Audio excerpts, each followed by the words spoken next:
Dear participants, good morning. Good morning to all of you, and thank you for joining this session.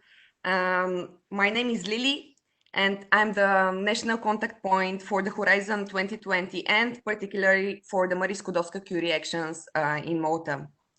Today, actually, we have participants coming from various countries, from various points around the world.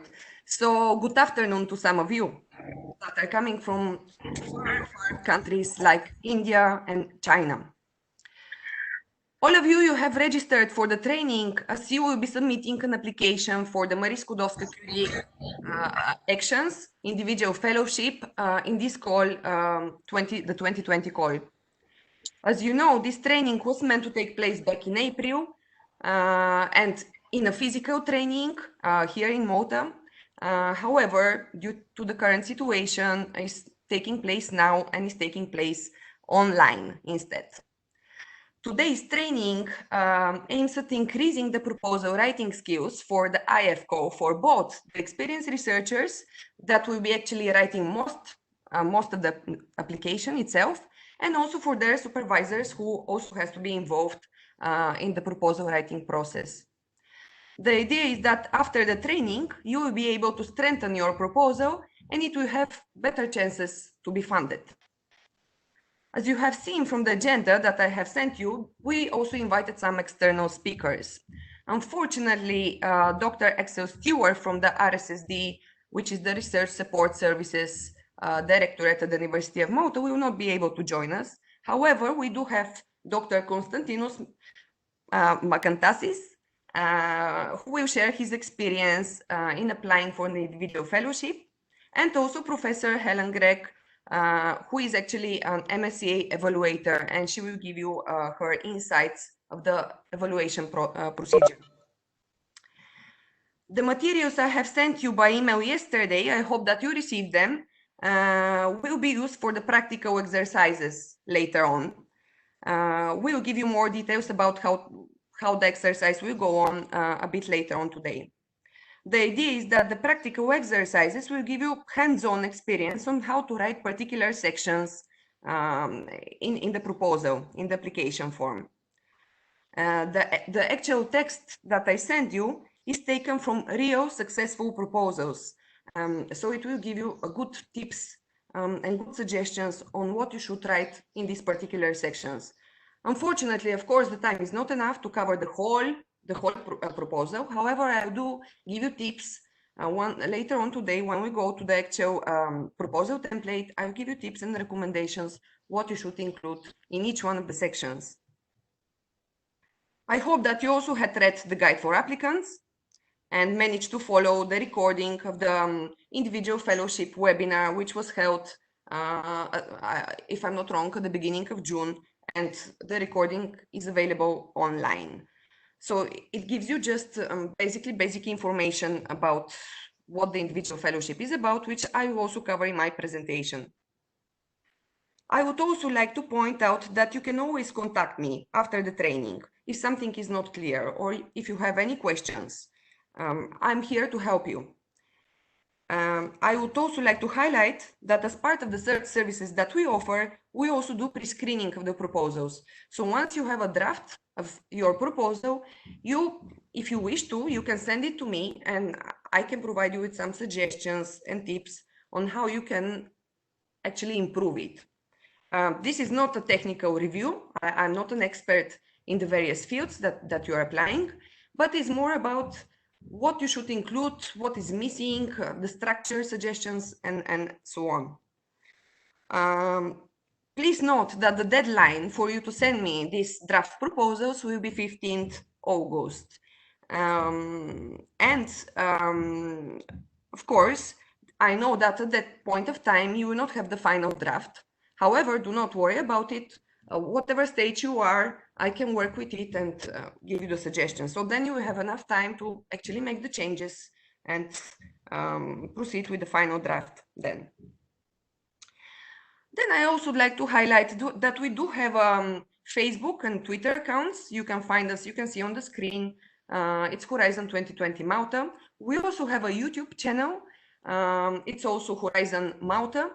where we have videos, and we also have recordings of some webinars that we held before on various Horizon 2020 topics.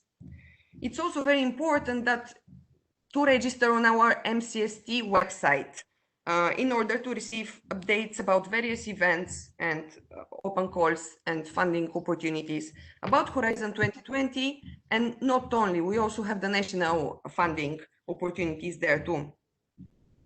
Just some housekeeping rules. Please keep your microphones muted. In order to keep the Wi-Fi connection strong, we're not going to use the cameras. I'm going to open my camera just so that you can I can do it now, so that you can actually put a face to the voice as well. Hello? If you wish to open your cameras just for a bit, you can do so, either now or maybe towards the end of the training, so just so that we can see each other for a bit.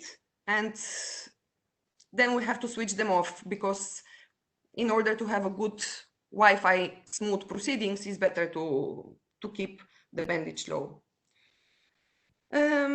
So on the agenda, you have seen that that we'll have some introduction for what is the individual fellowship and the widening fellowships, which I'll explain you, and then we'll proceed with some game, a Kahoot game, which will be taken care by my colleague. Then we'll have the Net for Mobility tools overview, quick overview, and we'll go on then with our external speakers, Dr. Konstantinos Makantasis and Professor Helen Grek, and then we'll have a small coffee break. And then we'll go for the practical exercises, which after the first one, we will break for lunch. So just because, as I mentioned, Dr. Axel Stewart is unable to attend this session today, I would just like to point out that for those that are applying with the University of Malta, and I know that most of you are applying with host University of Malta, there is also the RSSD, which is the Research Support Services Directorate. This office offers also help for your application as well, and you can find their details on by searching RSSD University of Malta in Google, and it will come on the website of the University of Malta actually. So please do contact them as well. They're also very helpful, and the more help actually you get from different places, the more chances that you have a better and stronger proposal. So now I think I can switch off my camera. So that's to keep, like I said, to keep the connection good. And I will proceed with my introduction application.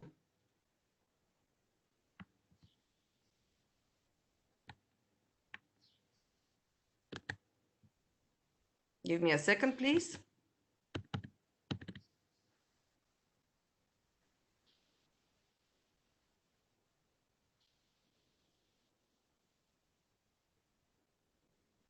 Just a moment.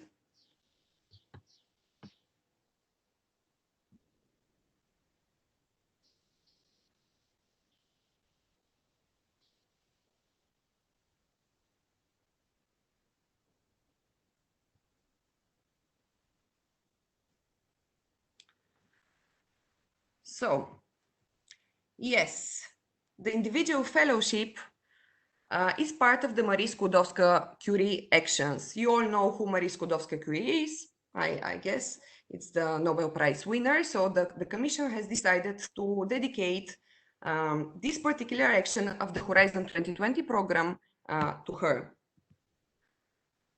As I mentioned, yes, many people do confuse and do not know that Marie Skłodowska-Curie actions is actually part of the Horizon 2020 program. And in particular, part of the excellent science pillar. There are other, apart from the individual fellowship, there are also other Marie Skłodowska-Curie actions. For example, ITN, the Innovative Training Networks. This is about, it actually funds early stage researchers.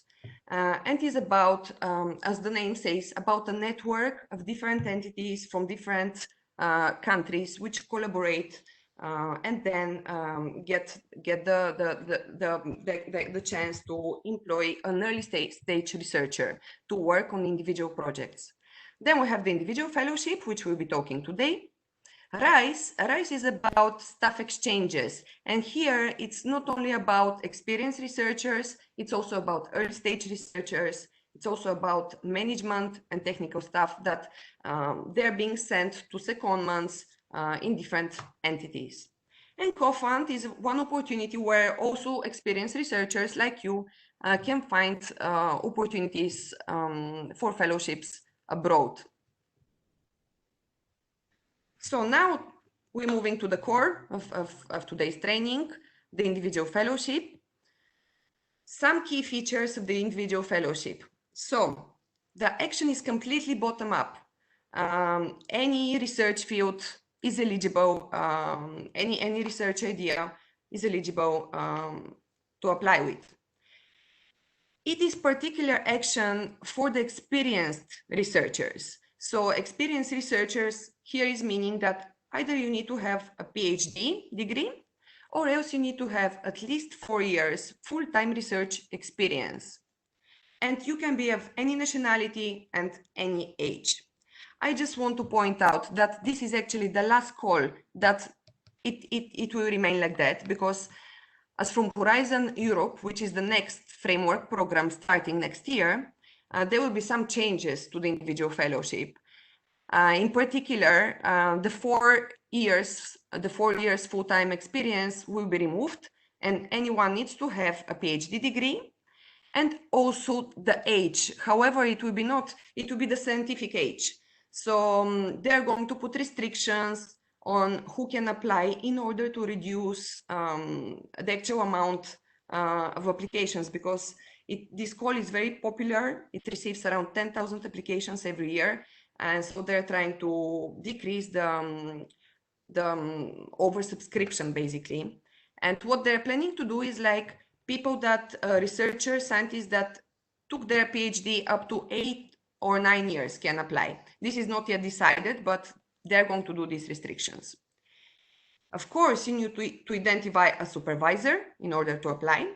The supervisor has to be someone who is more experienced than the experienced researcher, someone who can guide the researcher throughout and supervise the fellow. And of course, the supervisor has to be part of a host entity or the beneficiary. The host organization is the one that you are applying with. So in that case, in most of the cases, the University of Malta, we do have some participants today that will be also applying with private companies, because the host organization can be basically any entity that is, of course, working in the research and innovation field. What also is not a requirement, but is a suggestion, that you include partner organizations, which will basically their role is to host the secondments. So now the secondments, basically, depending on the duration of your project, that's how long the secondment can be. If your project is 24 months, which is the maximum for the standard European fellowship, you can have a secondment of up to 6 months. If your project is with duration of less than 18 months, then the fellowship, the secondment can be of up to 3 months. And this secondment as well doesn't necessarily has to take place at one go. You can go for 1 month or for 2 months and so on, and you can go back again. You can go to different entities. It's not necessary to be even only one organization. So it can take place in multiple times. The duration I just mentioned briefly, but the minimum duration of the fellowship is 12 months. The maximum is 24 months for most of the actions, and some of the actions like the Global Fellowship and their integration panel can be up to 36 months. In order to be eligible, you have to meet the mobility rule. Now, the general mobility rule is that you should have not lived or worked or resided in the country that you're applying, like in that case in Malta, for longer than 12 months in the past 3 years.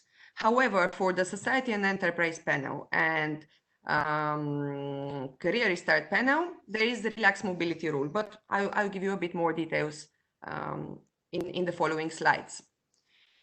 It's important to keep in mind that one researcher can apply only with one proposal. The host entity can apply with many, and one supervisor can have many applications. However, the experienced researcher, the fellow that is applying, can submit only one proposal. And yes, the part 1, which will go in details later on, which is based on excellence, impact, and implementation, is only 10 pages. However, you might find it difficult to fit all this information in 10 pages as well. We'll talk about it later on today. The submission is completely online, and here in that presentation, I provide you the link.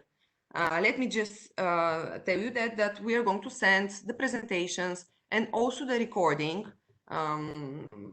in the coming days. So you will receive this presentation with the direct link. I'm hoping that you're familiar already with it, but if not, you can find it here.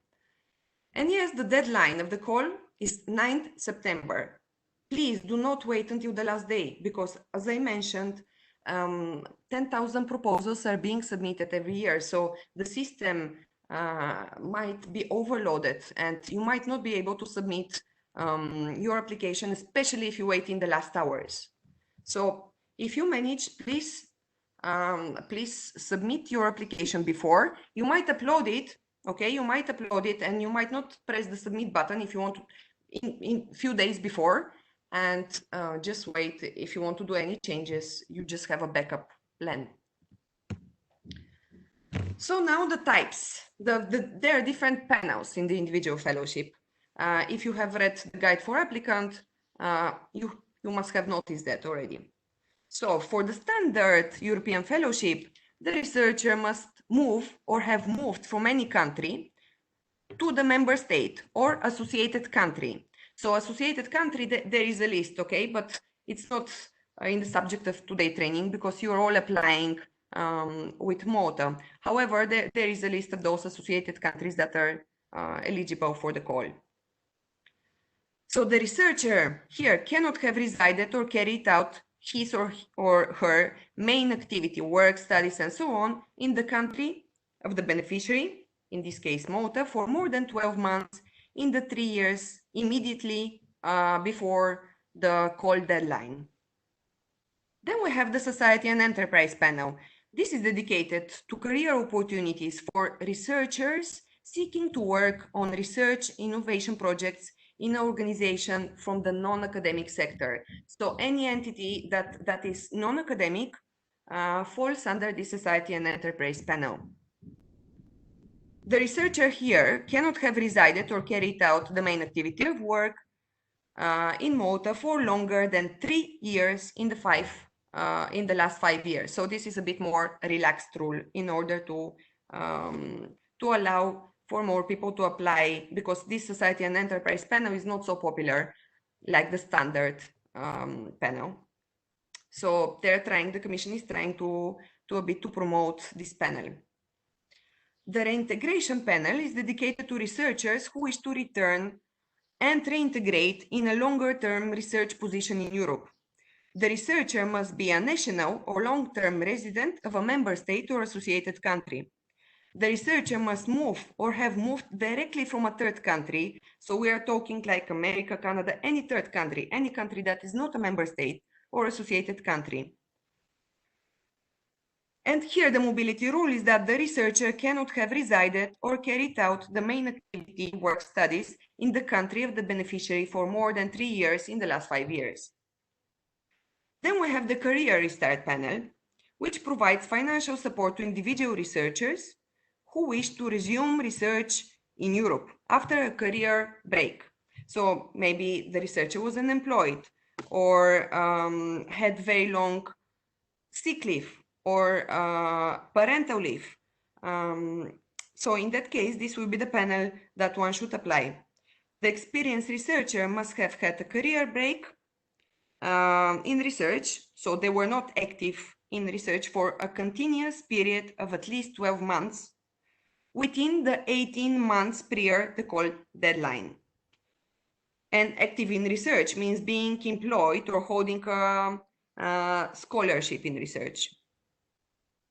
Then we have the Global Fellowship, and this is basically for the European, for the member states or associated countries researchers who wish to go in a third country to perform their research. So now going back to the templates, the proposal templates are based in these two parts, part B1 and part B2. So part B1 is the core project. Okay, this is what your main application. So it's based on excellence, impact, and implementation. The excellence is the most important part. Of course, they're all important, and you have to score very good, excellent actually, to all the parts. But the excellence is the one with the most weighting. You have 50% there. Impact is 30, and implementation is 20. And part B2 is where you have to upload your CV, the CV of the researcher, and then you have a section on the capacity of the participating organization or organizations, if you have partner organizations as well. There is a section on ethical issues, and the letter of commitment is not applicable in our case here, but it is for the global fellowships only.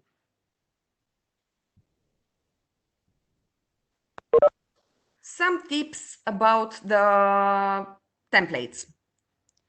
So it's very important that you find a very good acronym for your project. And also the title has to be like self-explanatory to your project. The acronym has to be attractive. And I would suggest that you go and search the Cordis, for example. Cordis is a platform where you can find all the Horizon 2020 projects, and you can see that there is no another project with the same name. This is not a requirement. I mean, the Commission will fund projects even if already existing with the same name. However, it's better if you do that. I mean, if you have a unique name to your project. Keep in mind also that the evaluators use a checklist approach to when they're scoring. Professor Helen Gregg will give more details about it, but it's important to note that if you put certain information in a section where it's in another section, not in the one that is being tasked, it will be scored for you with 0 because you did not put it in the right place. So insert also the proposal acronym and the type of the action that you're applying, for example, being the standard European fellowship, the society and enterprise, whatever action type of panel you choose, it's better also to include it in the header.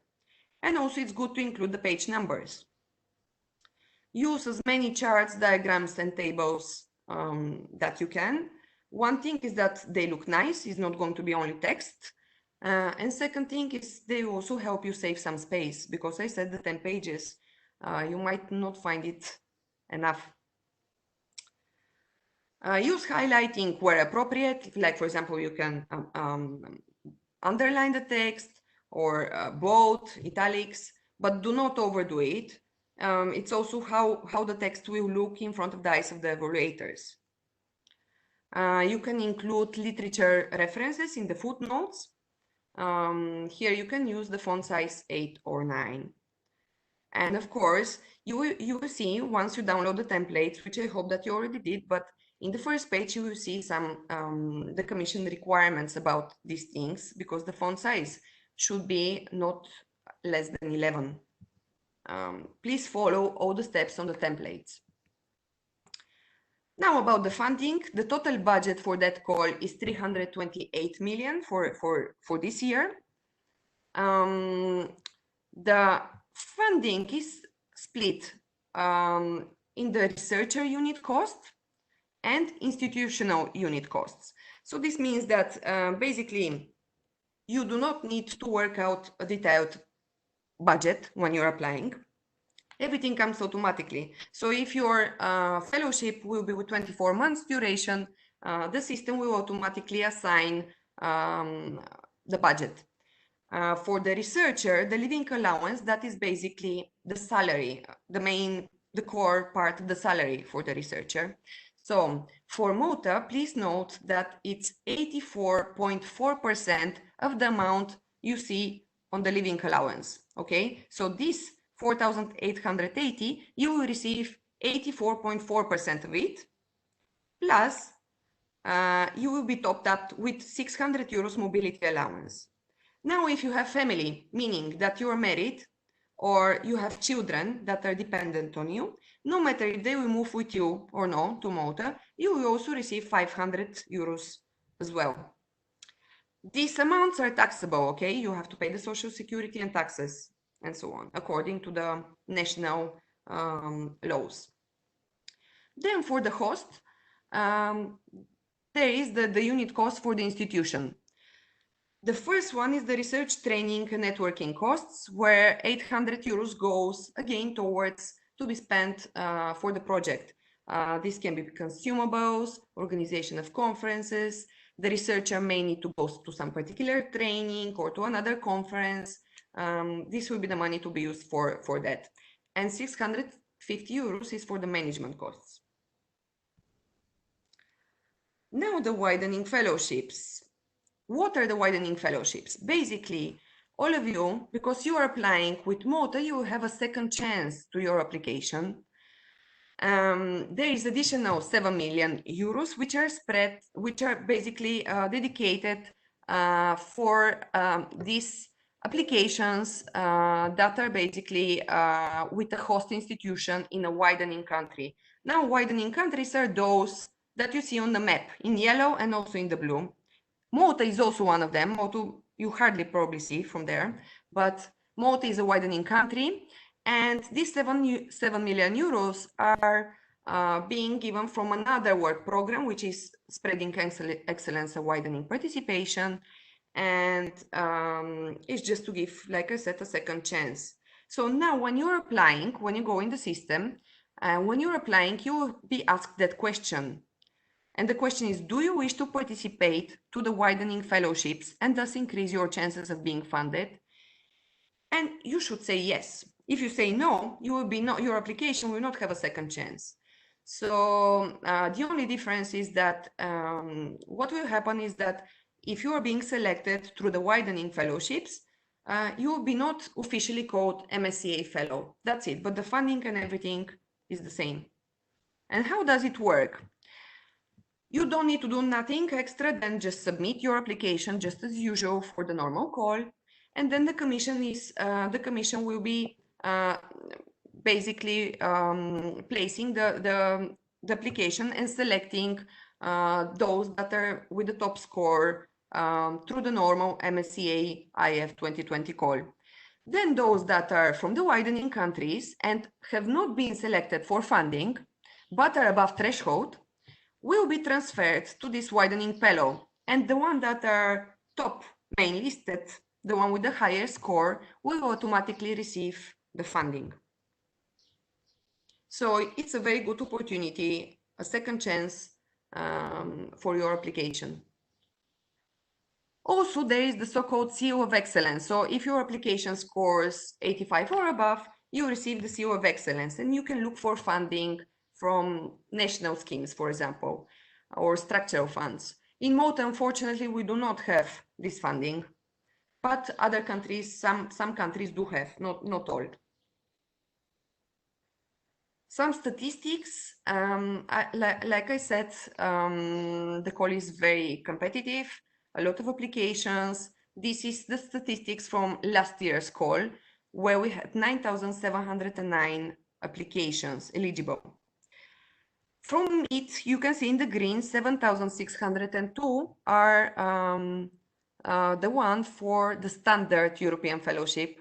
As I said, this is the most popular one. And then we also have some global fellowship as a second, and so on. Success rates.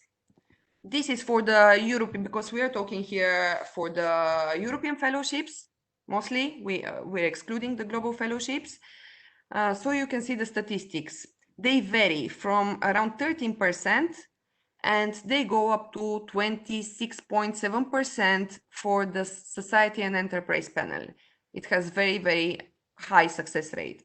Also, the Reintegration panel and Career Restart panel also have a very good success rates of around 20%. This is here the timetable. The call opened back in April, closing, as I said, 9 September at 5 o'clock Brussels time. Do not wait until that time. Please try to submit your application the previous day at latest. And the evaluation will take place between October and December. You will be notified of the results in February. Okay, so in February you will receive your results if you have been selected or not, both for the normal and for the widening fellowship. And then you have to sign the grant agreement. So there is like 3 months given for that. And you can start your action. Here it says March, but I would say it's too early to start in March because it will be too much in a rush. So plan to start the earliest in April or May. But you are given quite a lot of chance. You can actually start up to 1st September 2022. But I would say it's too late to wait that long. But you might have some reasons and you might choose that option. The support documents. So the guide for applicants, very important, and the handbook. These two should be your Bibles when you're preparing for when you're writing the actual application. And then there is also the work program, the website, and the Net for Mobility, which I will also give you an overview very, very soon after the Kahoot exercise that we're going to have now. So you have the links to those, and once you receive the application, you can click and you can explore more. So that was it from my end for now. Now we are going to proceed with the actual Kahoot game. And I have to give the floor to my colleague, George, who Hello, has everyone. to launch the game for us. So,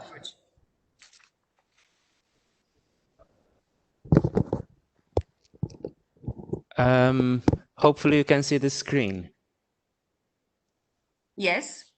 Yes, great. So, yes, that's one thing. Can you please explain for the mobile? yes, of course. So I would like to invite everyone to use either the device you are using at the moment or maybe a mobile phone or another device, and go to www.kahoot.it. And you are going to be asked for a PIN and just enter this number, 314706. So basically this is going to be a very simple exercise. I think it's 10 questions. And we're just gonna test the knowledge that Lily has just covered in her presentation. So it's only for you, to make sure that you've understood what information we passed to you.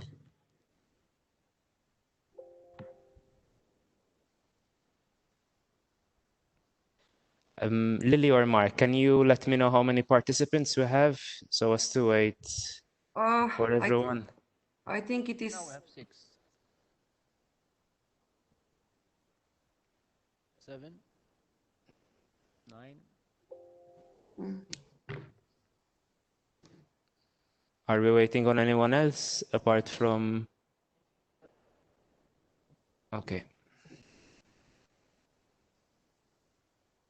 John. Steve.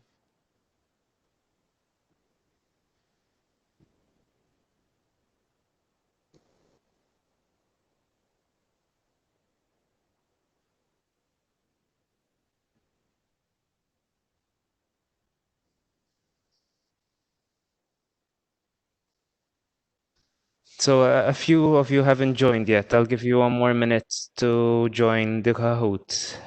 You just need to go to www.kahoot.it kahoot.it on any browser, but I recommend using Google Chrome, or maybe another browser if you don't have Google Chrome.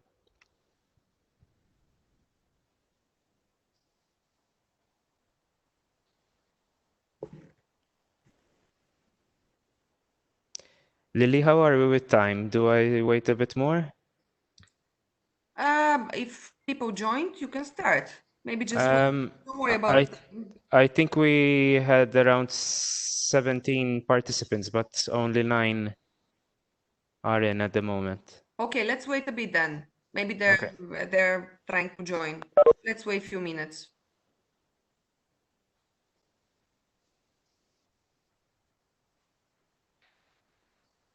Okay, we have a few more now joining.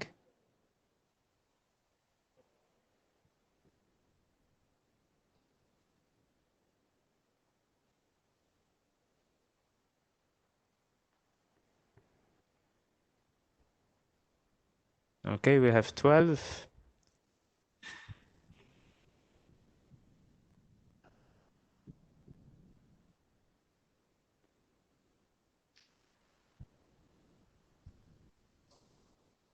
So I'm going to start now. So what you need to do basically when I start this Kahoot is basically you have to look at this screen on WebEx to see the questions, and from your other device or your other screen where you have joined through the browser, select which one is the correct answer.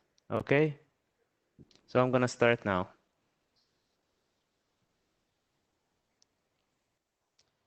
So the first question is, what is the maximum duration of an IF standard European fellowship? Is it 12 months, 24 months, 36 months, or 48 months? You have 8 seconds left to put your answer. You just have to select the right color to answer. Okay, so most of you got it right. So yes, the correct answer is 24 months for the maximum duration of a standard IF European fellowship. Well done. Next question, true or false? The MSCA IF uses lump sum type of funding. Is it true or is it false?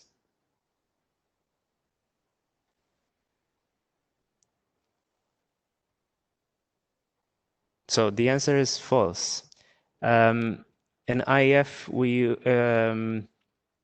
don't use lump sum type funding. Lump sum type funding is used in other parts of Horizon 2020.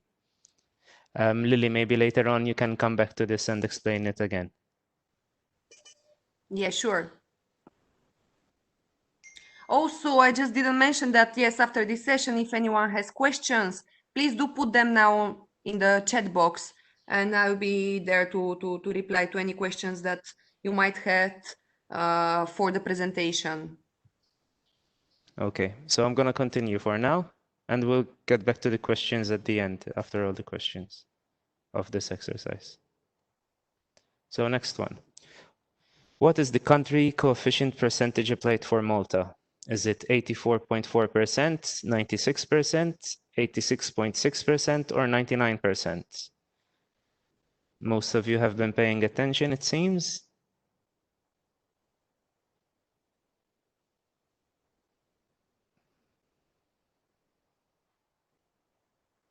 So 84.4% is the correct coefficient rate for Malta. Country coefficient, sorry.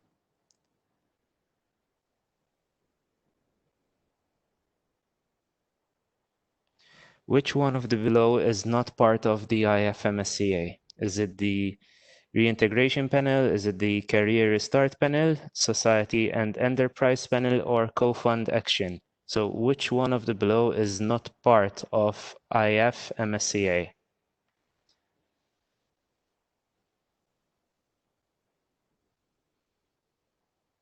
Very good, Co-Fund Action. Moving on.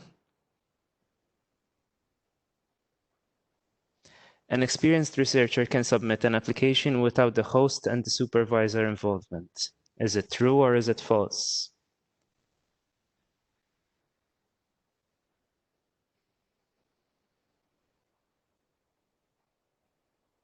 Okay, so the correct answer is false.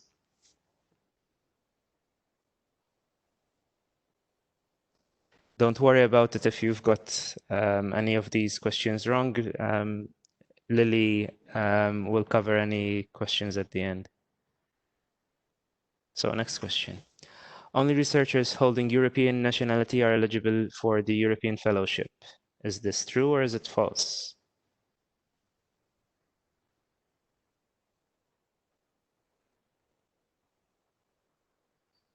Great, everyone got it. The correct answer is false.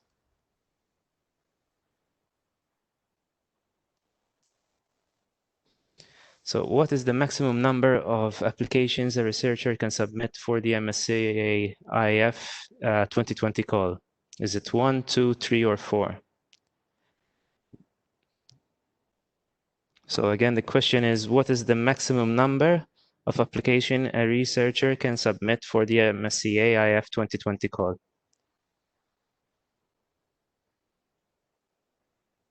Great. Well done, everyone. The correct answer is 1.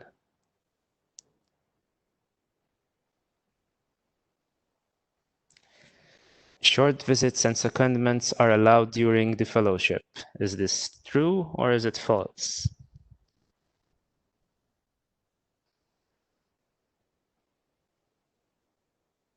Great. So yes, they are allowed. You can do short visits and also secondments during a fellowship. Of course, there are rules applicable to them.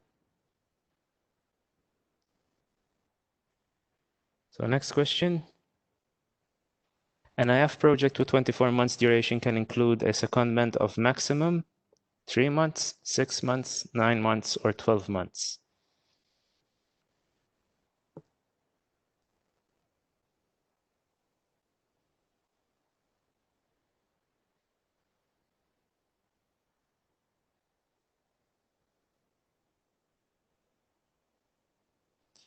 Very good. So yes, the correct answer is 6 months for an IF project, which has a duration of 24 months.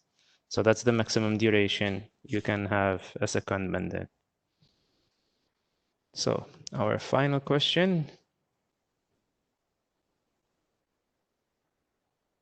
The MSCA NCP can review your proposal prior to submission.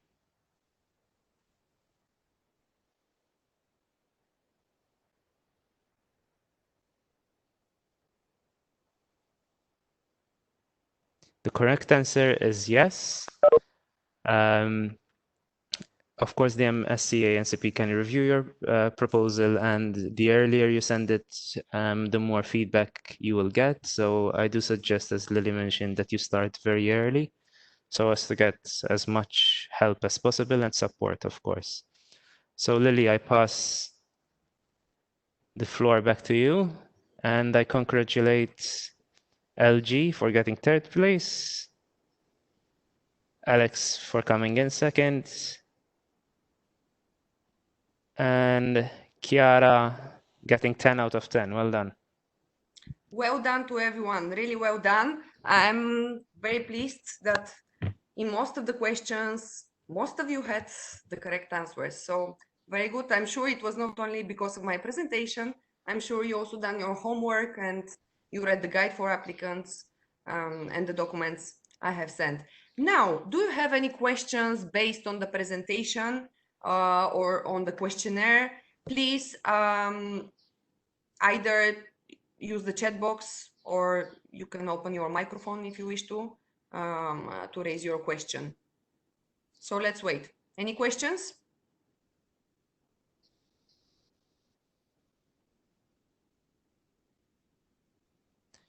Lily, what I suggest is starting off with the lump sum type funding question that we had. The question was, Yes. the MSCA IF uses lump sum type funding, and only very few got it right. Okay, so basically the MCSA is using unit costs, okay, not a lump sum. Lump sum is another type of funding for some of the Horizon 2020 projects. Unit costs is what the Marie Skłodowska-Curie actions use, and the unit costs are based per month. So 1 unit is 1 month, and if you remember, I showed you the table with the actual amounts. You will see it also in the presentation that I'll be sending you after the training. But it's just maybe because lump sum unit costs, maybe just some participants got confused because it sounds quite near to each other.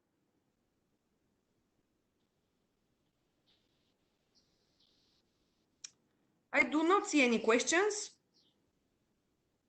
So maybe we can proceed. We can proceed with the agenda, which is basically, I'm just going to show you the Net for Mobility Plus website. Let me share my screen.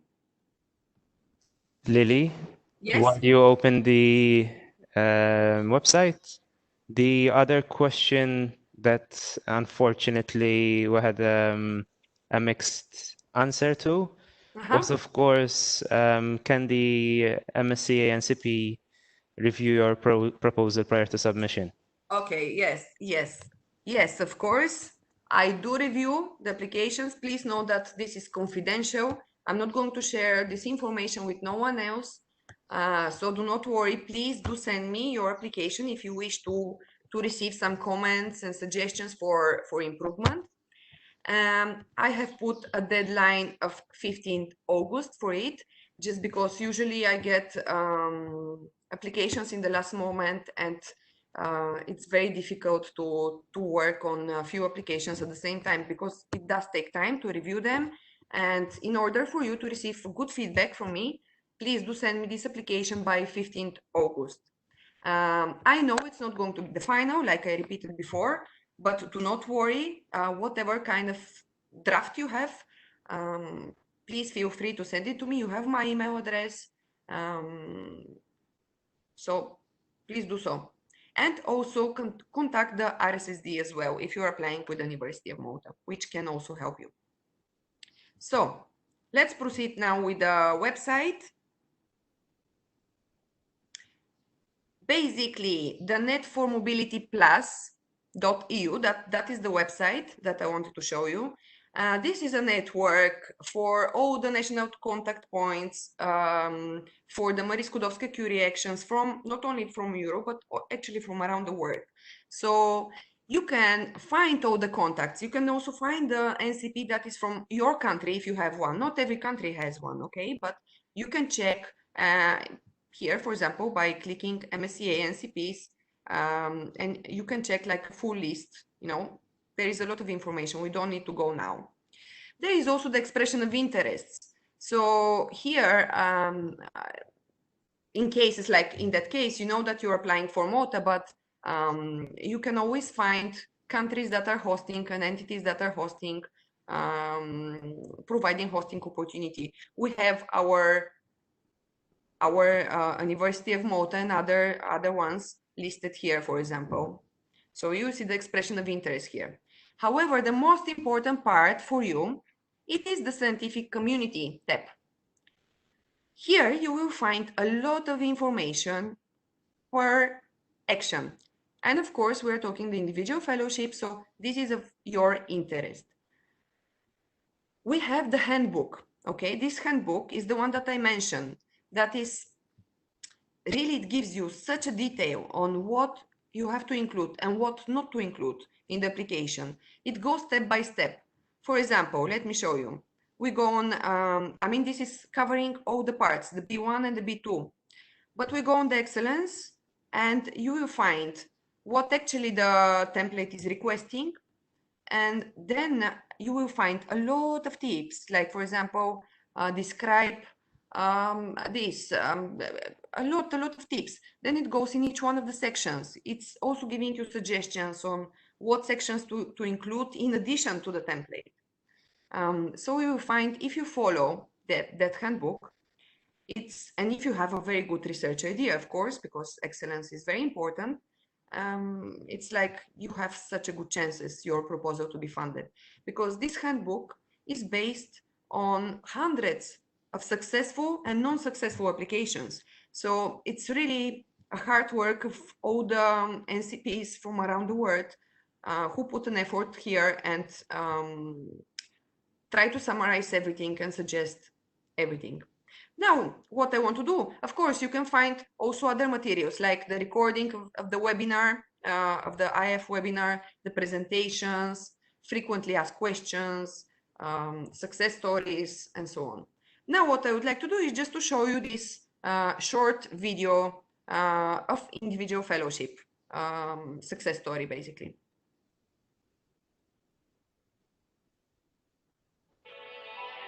Net for Mobility project is a network of national contact points supporting the Marie Sklodowska-Curie actions, funded by the European Framework Program for Research and Innovation. The project assists researchers of all nationalities and disciplines all over the world.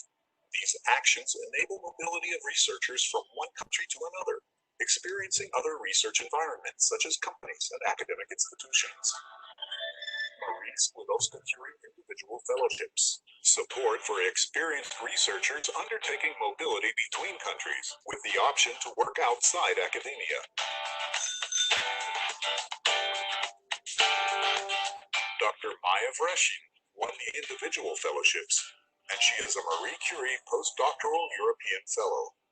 Marie Sklodowska-Curie Fellowship for me personally is a beautiful, unique experience because I could just decide what I want to work on. I could decide also the people with who I would like to collaborate. I could choose the place and the time. So in this case, beautiful city of Amsterdam and University of Amsterdam. So from one side, there is this great human experience and also impressive professional career development.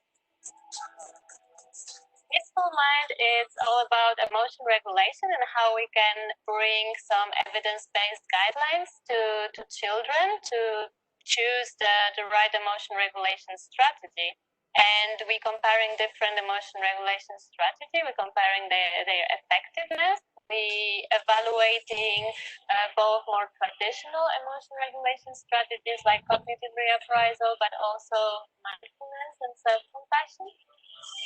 I would definitely like to be a part of our projects of Horizon 2020 because it brings a lot of opportunities to connect to the greatest researchers in Europe and around the world. The message I would like to address to young researchers that just starting their career is just following their heart and trying to apply to different grants. Horizon 2020 definitely can offer them opportunity to success. I definitely would like to thank Professor Susan Bogos, who believed in me. We put the effort together to create this grant. I would like to thank National Contact Point in Horizon 2020 for all their support during the grant application and during the whole grant. Net for Mobility is here for you. Explore your possibilities. Find your local NCP. www.netformobility.eu.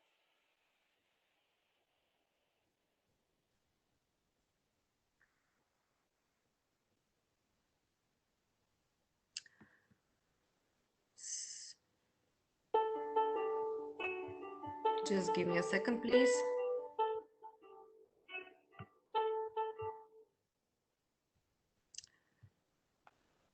So yes, I just showed you the Net for Mobility website. Please make use of it, and especially the handbook. And now it's time to move on to our speaker, Dr. Konstantinos Makantasis, who will share his experience in applying for individual fellowship. His project got it successful and got selected. He will give us more details. So the floor is yours, Konstantinos. So please share the content. Thank you very much. Hello, everybody. Good morning. Just a moment to share my slides. Okay. Can you see my screen? Yes. Okay, perfect. First of all, just a moment to close. Okay, first of all, I would like to thank Lily and people from MCSA for inviting me to this event. I firmly believe that an initiative like this, an initiative for organization, is really, really important.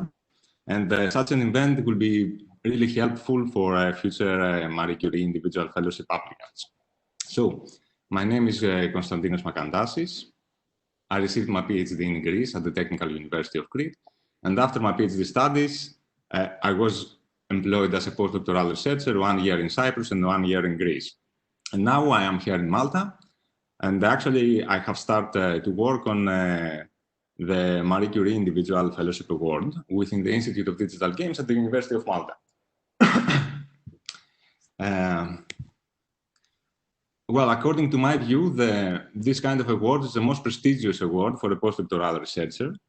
It will enable researchers to boost their CVs, enhance their professional network, of course, acquire new knowledge, skills, and competencies, skills such as proposal writing skills for seeking for funding, research, managerial, and administrative. But the most important of all is that it allows researchers to work on what they really like. This goal focuses exclusively on research and targets researchers, and the application is mainly developed by the researchers themselves. So the researchers will have the opportunity to tailor the application to meet exactly their own research interests. And this is very, very important. And actually, it was the main reason that made me apply for this scheme. But let's start from the beginning. My background is on machine learning, and I'm really interested in affective computing. So I wanted to develop an application focused on these two fields.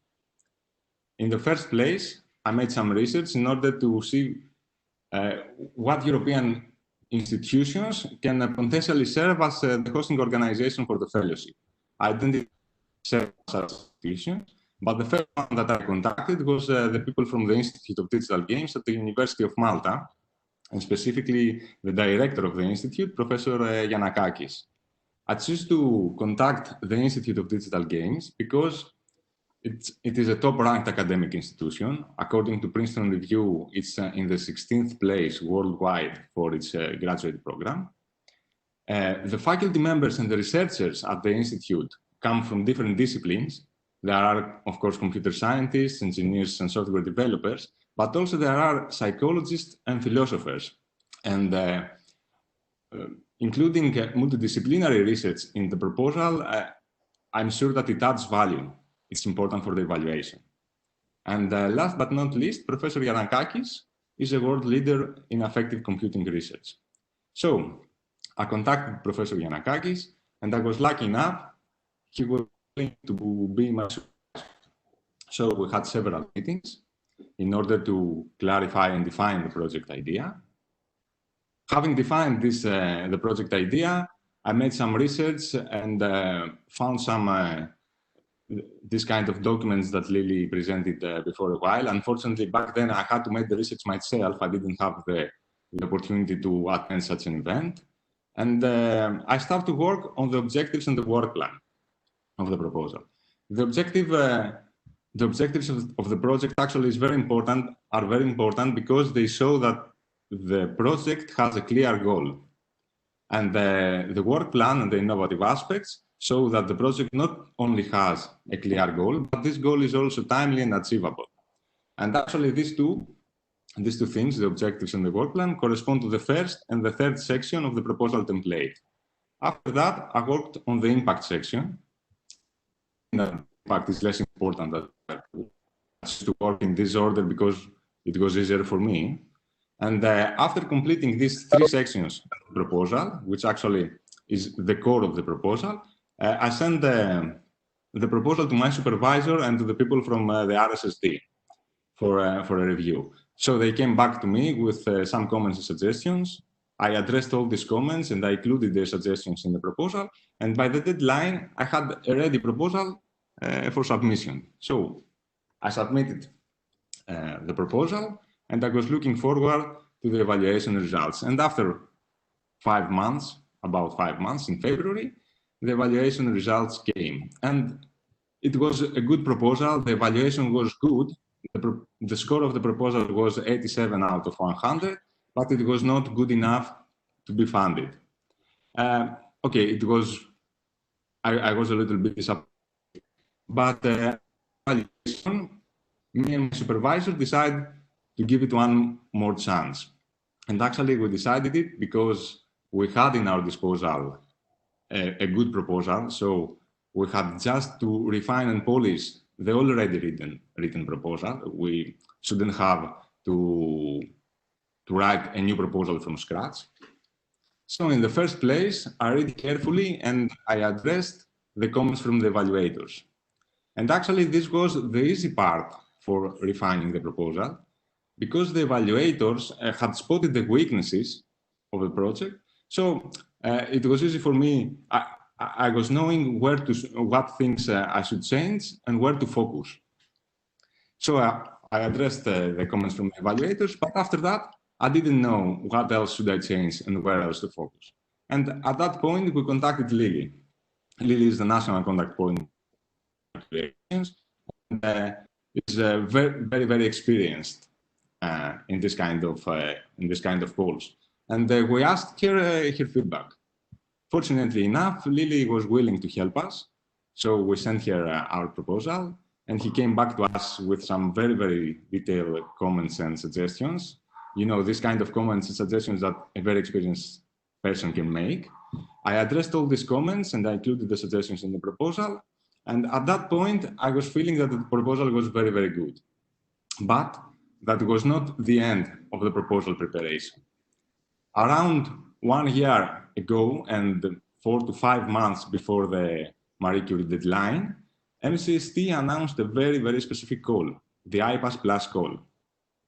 This call targeted researchers who intended to apply for a European project, and successful would have the opportunity to hire an expert for reviewing the proposal. As you understand, hiring an expert to review the proposal is invaluable. So without second thoughts, we applied for this call, for the IPASS Plus call, and our application was successful. And around 1.5 months before the deadline of the project, we hired an expert.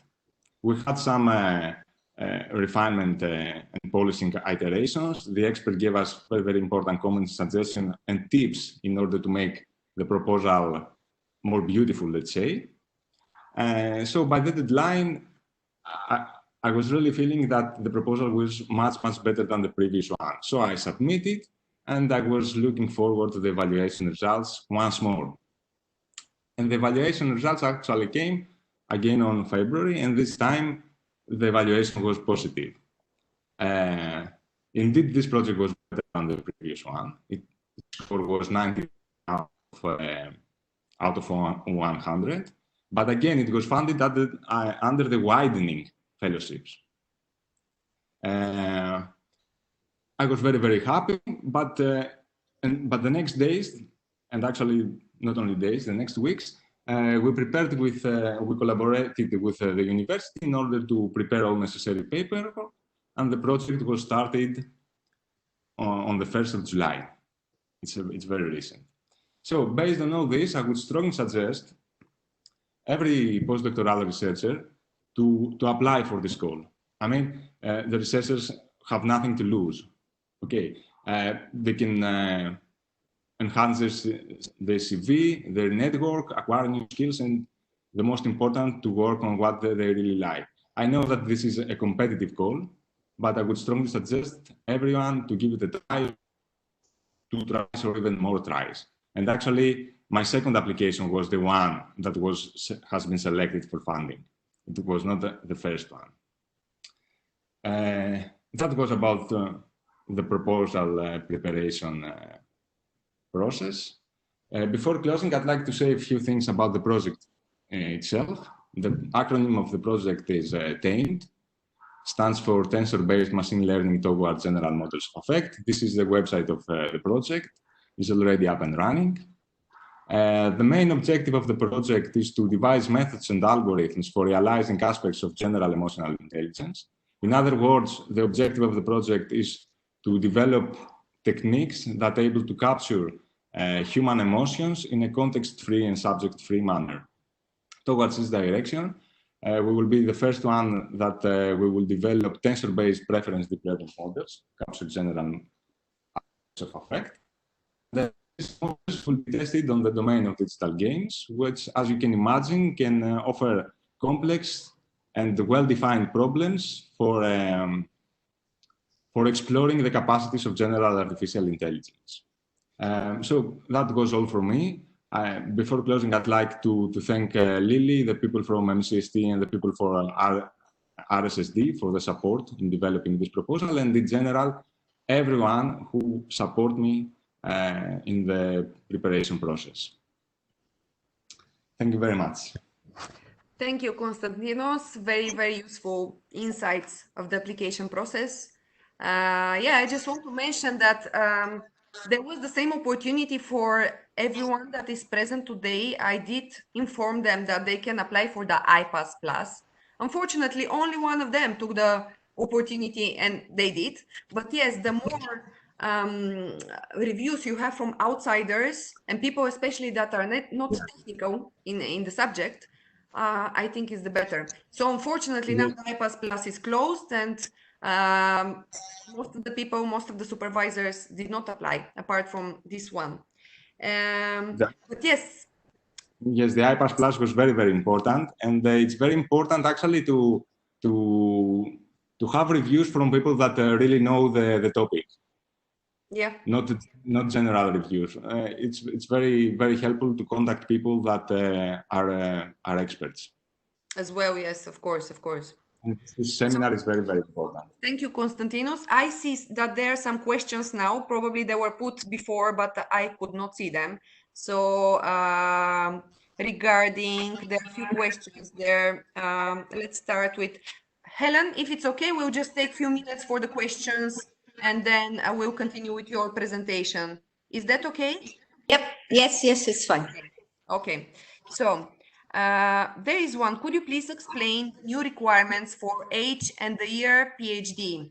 This is not applicable for this year, okay? This year's call does not have these requirements. This is for Horizon Europe, for the next framework program, which will start next year. So the call that will be individual fellowship next year will have these different requirements. But what they're, at the moment, they're not decided, okay? But what the commission is talking about at the moment is to restrict the application eligibility for only those researchers who has a PhD degree, one thing. So the 4 years full-time research experience without a PhD will be gone. So only those with PhD. And then the years, they didn't decide yet, but they're talking about people that took their PhD from now until 8 or 9 years past, okay? So if you took your PhD 10 years ago, probably you won't be eligible to apply. That's from next year.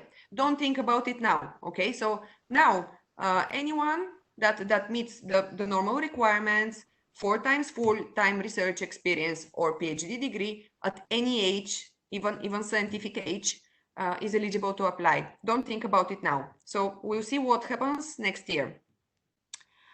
Second question, how do the university where the researchers will be hosted and the supervisor impact the chances of getting individual fellowship?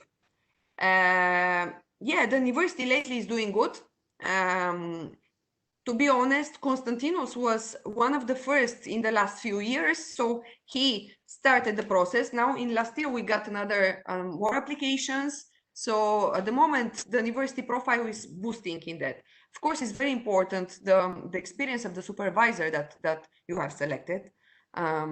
Konstantinos was very lucky to have such a supervisor with a very good profile and very good experience, top ranking in the field, in the world. So the supervisor is very important. And yes, you have to explain as well the university experience in managing as well the actual EU-funded projects, not only Horizon 2020, but the University of Malta does have quite a lot of experience in managing EU-funded and even national projects. Then there is another question. what about researchers that are engaged in the academic and non-academic sector in the own country? Is it designated the time to stay in the host university for the research during per month? I'm not exactly understanding, but if so, the researcher goes to the host entity. Now you can, I mean, if it's University of Malta, let's say, the host entity, the researcher can have secondments even in the private sector, like it can be a company, it can be even public entity, it can be even another academic, another university.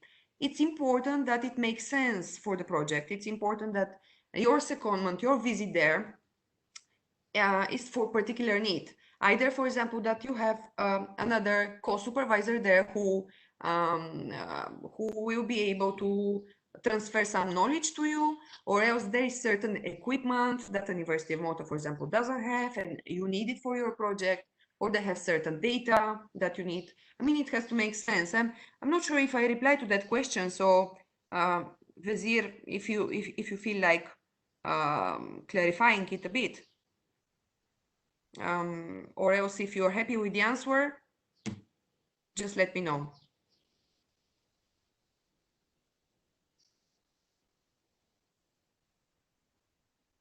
Okay.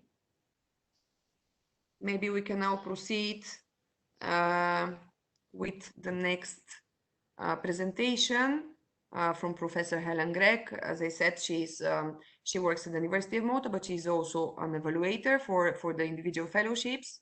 So we are looking forward to see what insights she will give us on the evaluation process. So Helen, if you just can share your screen, it's the third button. If you go down, there is the mute and the camera, and then there is the third button, share your screen. So if you can do that, or share content actually it is.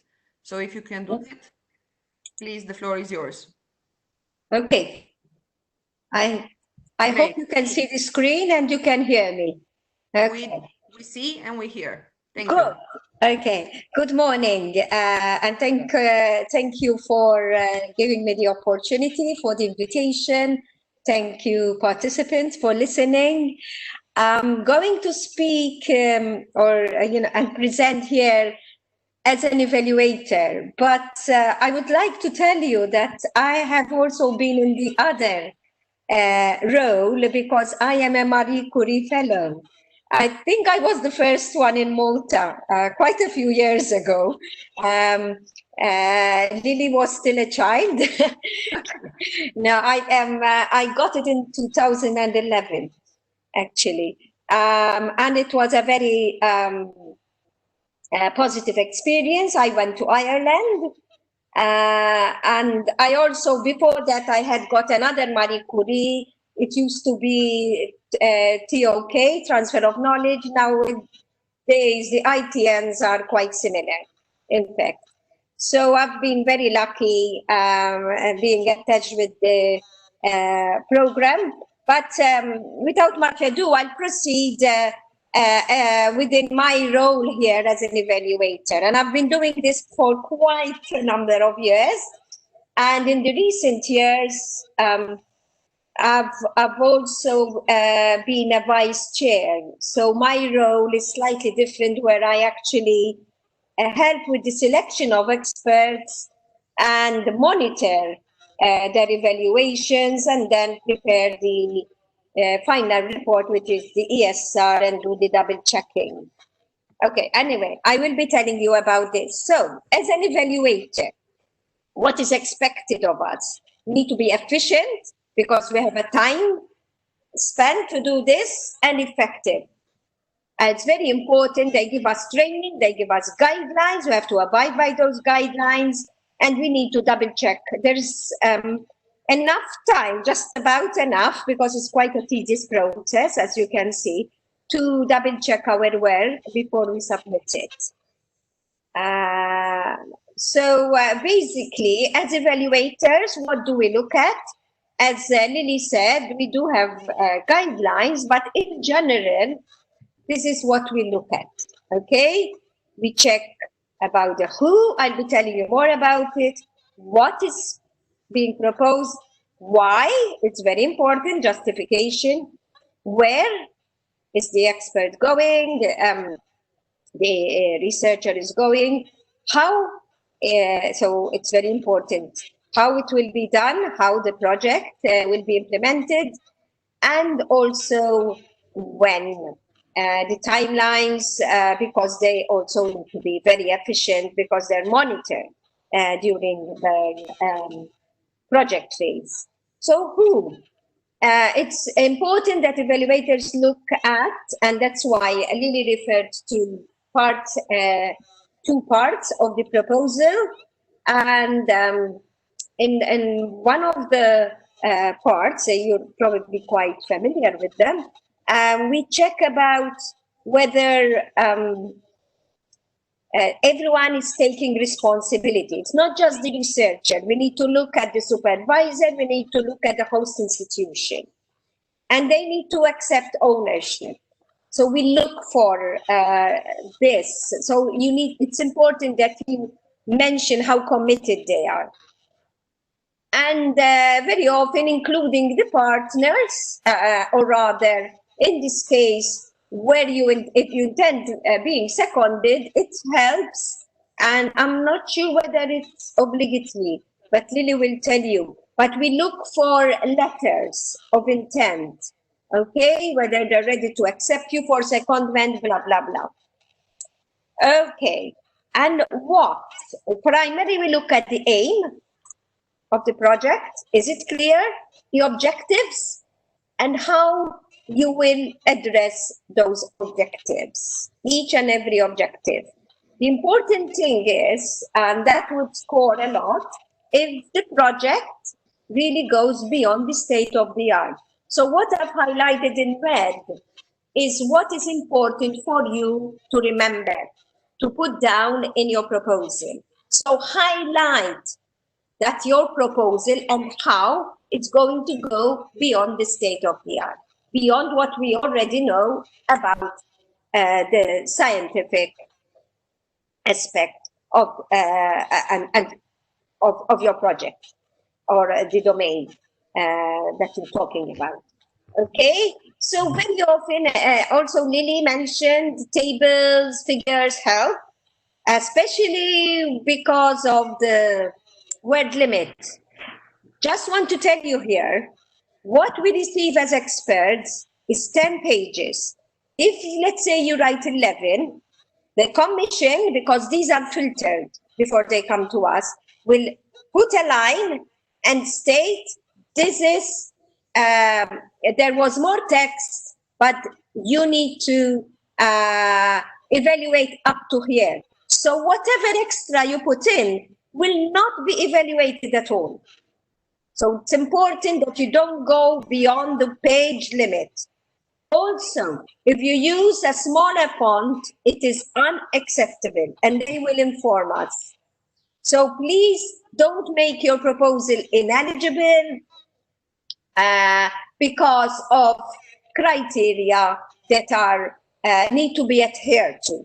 It's very, very important because it's a pity. Sometimes we see a good project and then suddenly, whoop, no more text. And then that's what we need to score it on. And as the previous speaker, Konstantinos, mentioned, it is competitive, but that shouldn't dishearten you. So it's important to try and get it excellently. Submit as much as you think, and as much as it is possible, an excellent proposal. It's quite important. Very often, you know, we have quite a number of proposals that score above 90, and it's very difficult to shortlist them. Okay, so perhaps I should, I'm not sure whether you see, I should do it as a, just realizing slideshow may be better for you. Yeah. Yes, it's better now. Okay. All right. Why? Okay. It's very important to justify not just mention your objectives, okay? And address your objectives and technical priorities. It's quite important to look at the specific action, and please do read what is available on the website, because it's good that you address the technical priorities and the objectives of the action as well. Sometimes in between the lines, there's something, some keywords which are highlighted. And if you will mention them in your proposal, it will only gain you points, okay? For example, how are you contributing to the European competitiveness in that scientific area? And very often that's quite an important point to mention. Okay, so yes, justify each of the objective. Why are you doing this? Okay, to reach your aim. And important also to highlight the originality and the novelty of your project, because that will gain you points. All right, the idea is to really select and fund the creme de la creme of researchers here. And as Constantinos said, it is quite an achievement, even for your career, if you manage to be awarded an individual fellowship. It will give you, open up a lot of opportunities for your career and job perspective in future. Okay, where we look at where the mobility is being done. So we look at the institution, and you have to ask them. They will give you details, but very often they have templates which they pass on about the institution, such as more. That's quite important to read them and enrich them, okay? The base for your project implementation. Are you doing secondments? Give information. Which parts or which objectives will you address and why in your secondment, okay? It's not because you'd like, during that period, you'd like to go to another place, a center of excellence, but perhaps because there's not the equipment or you, within your host institution, which in this instance is Malta, okay? Or because there's an international expert whom you need to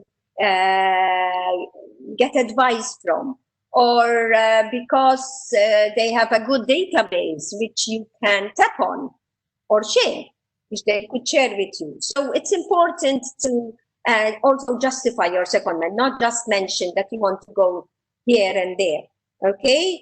Mention also whether you will be attending conferences, seminars, and presenting yourself, meetings. All these are very, very important. And as I mentioned earlier, you may need to have letters of intent from the institutions, from the other institutions. Important to have them in place and upload them, because these will only give you more opportunities for funding and acceptance of the proposal. Now, how? Okay? How are you doing it? We look at whether the method is detailed enough. Is it replicable? When I read it, can I say, oh, this is clear and I can go and do this myself because it's replicable? Is it feasible? Sometimes we see and we read methods that they're too ambitious to do in 24 months. And that will only lose you points. So be realistic. Also, there are marks allocated and a specific sub-criterion for risk management. Okay, do mention what risks you play. Nowadays, we even have more risks, especially with the COVID-19 situation. But how will you also mitigate this? Okay, so the contingency plan. If this doesn't work, if you need to delay your data collection, what will you do? How will it affect your project implementation? So this is very important to mention, okay? And the milestones and deliverables are very, very important. What will you deliver? Because when you have the interim reports, the person who will read your report will look at whether you have delivered what you promised to deliver and within the time frame. Okay, so it's important that you mention these as well. And obviously, this is not obligatory as far as I know for IF proposals, but it's good that you include a Gantt chart. Okay, now there will be some room for negotiation. Always, and when you will be allocated a scientific officer, so if something goes wrong, like what happened this year, then they will be very realistic and they may give you concessions. But do, if possible, present a very realistic Gantt chart, okay? So what type of research? I think the previous presenter have already emphasized, but we cannot emphasize enough. High quality collaborative research. You cannot just do it all alone. You have to prove that your supervisor will be monitoring you. There is a team that will be scientific team helping out and monitoring the progress of your project. Also a managerial team to look into all the logistics. It's quite important to have all this in place, okay? And you're asked to fill this information, but do not ignore any information that you're being requested, because each information will have points, and you don't want to lose points unnecessarily. It's definitely scientific excellence. The excellence part, which is the first part, has the highest number of marks. What we see is that if this criterion doesn't have at least 4.5 out of 5 score, at least normally the ones that really get it have 4.7, 4.8, 4.9, and even 5. There's no way that you will get it. Okay, so do make sure that your scientific content is excellently and clearly presented. Now, for non-English speakers and writers, our suggestion is always to get someone to proofread it. We see a lot of projects, unfortunately, on proposals that are good proposals, but they're not written well. And what the Commission tells us is you only score on what you read. So if the writing is unclear, there's no point in saying, but it is a good project and it is novel.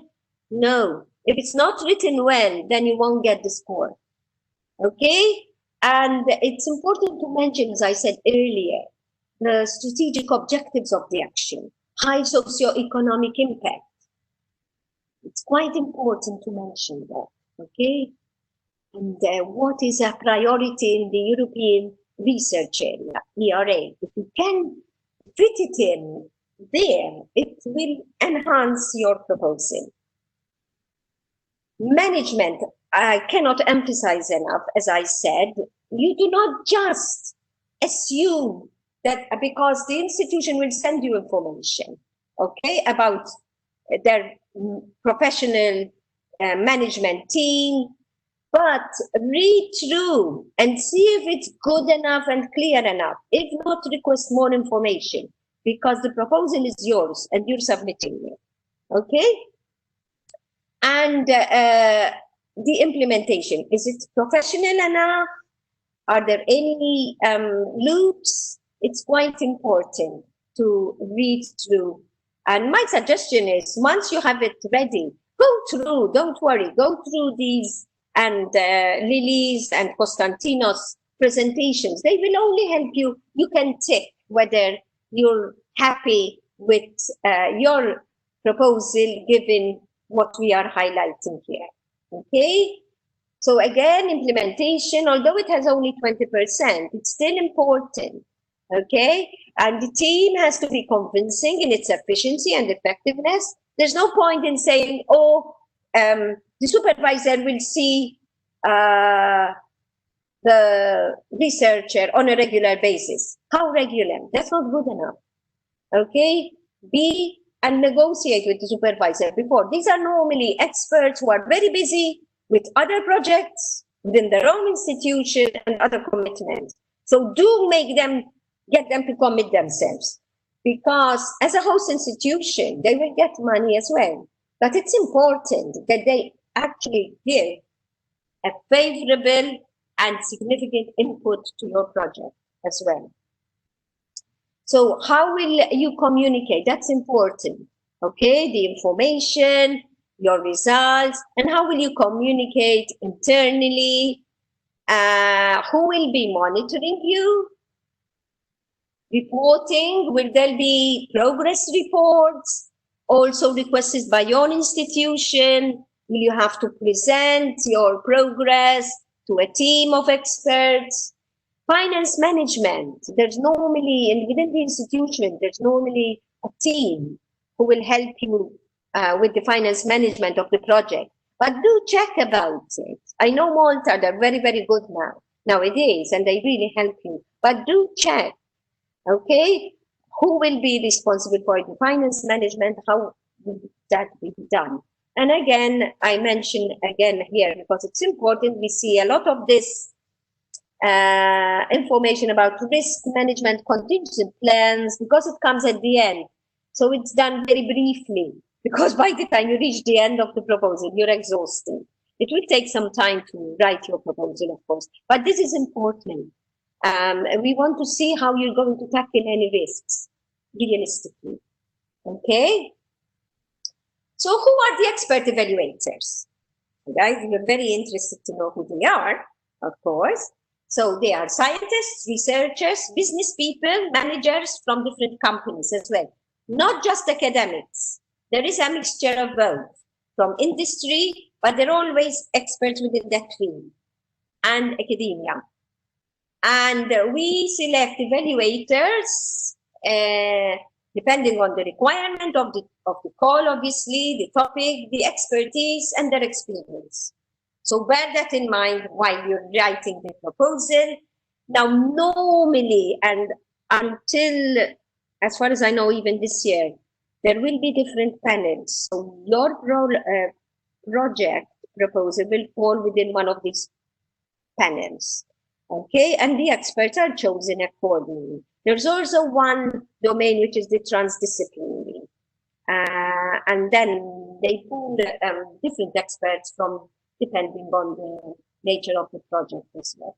It's important to see where it fits in. Okay. Right. How does it work out with the evaluation? Nowadays the situation has changed a bit. There's remote, independent, blind evaluation. What I mean by blind is not that the researcher is blind or the institution. It's the experts. The experts do not know, the evaluators, who else is evaluating your proposal initially. Once they submit what we call the IER, the individual evaluation report, then they start, this is done all remotely these days,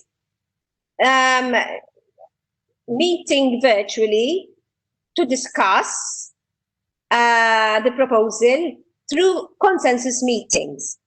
Eventually, they write a consensus report together. There's one of them who will be the rapporteur who drafts the consensus report. This is seen by the vice chair. Once they submit it, then they can start the marking. Now, this is different from what used to be in the past. So the marking actually comes at the end, because the marks have to reflect the report, the consensus report, okay, not the individual report. And eventually, once this is done and there are the marks, the vice chair transfers this into an evaluation summary report, what we call an ESR, and it is later on double checked by another vice chair And eventually there's ranking and shortlisting. And that's when this goes to the commission then. But in the meantime, all this is done by the team of experts, and the European Commission will not change the marks, with the scores, will not change the content of the evaluation summary report. Okay? And they may only get back to the experts if there are some inconsistencies in the report, but this is highly unlikely because it's checked and double checked. So, and they may only change, you know, proofreading, some punctuation, but normally this is already proofread. Okay, so definitely Commission does not change marks, and comments are not changed either, except to improve readability. Okay, scoring. So we have criteria for scoring, and you can read this later on. And the very good means that the proposal successfully addresses all relevant aspects of the criterion for each criterion with very minor shortcomings. Okay, and that's when you get a very good score, you get a 4.7, 4.8, 4.9 out of 5. All right, and then it's transferred to a percentage by the software. And weak is the proposal fails to address the criterion or cannot be judged due to missing or incomplete information. And that's normally below 2. Okay, no way. If you get, you really need to get beyond the threshold, which is normally around 70, but because of the competition, you really need to get at least all the sub-criteria with scores above 4.5. Okay, and overall, it has to be quite high, you know, the percentage. So treat each criterion seriously when writing. There's no point in getting a 5 for excellence and then get a 4 for impact or implementation, because you lose a lot of marks. Okay. So the IAR, the individual report, is submitted by each expert, and there are important comments based on each criterion. And bear that in mind, okay? So write the proposal bearing in mind the evaluation form and providing all the information the expert may need for each sub-criterion. And you find these on the website, so pick them up, okay? And keep this in mind. The consensus mark we agree upon. If there's not agreement, they introduce a new expert very often. But as I said earlier, the report is first agreed upon before the scores are allocated. Okay?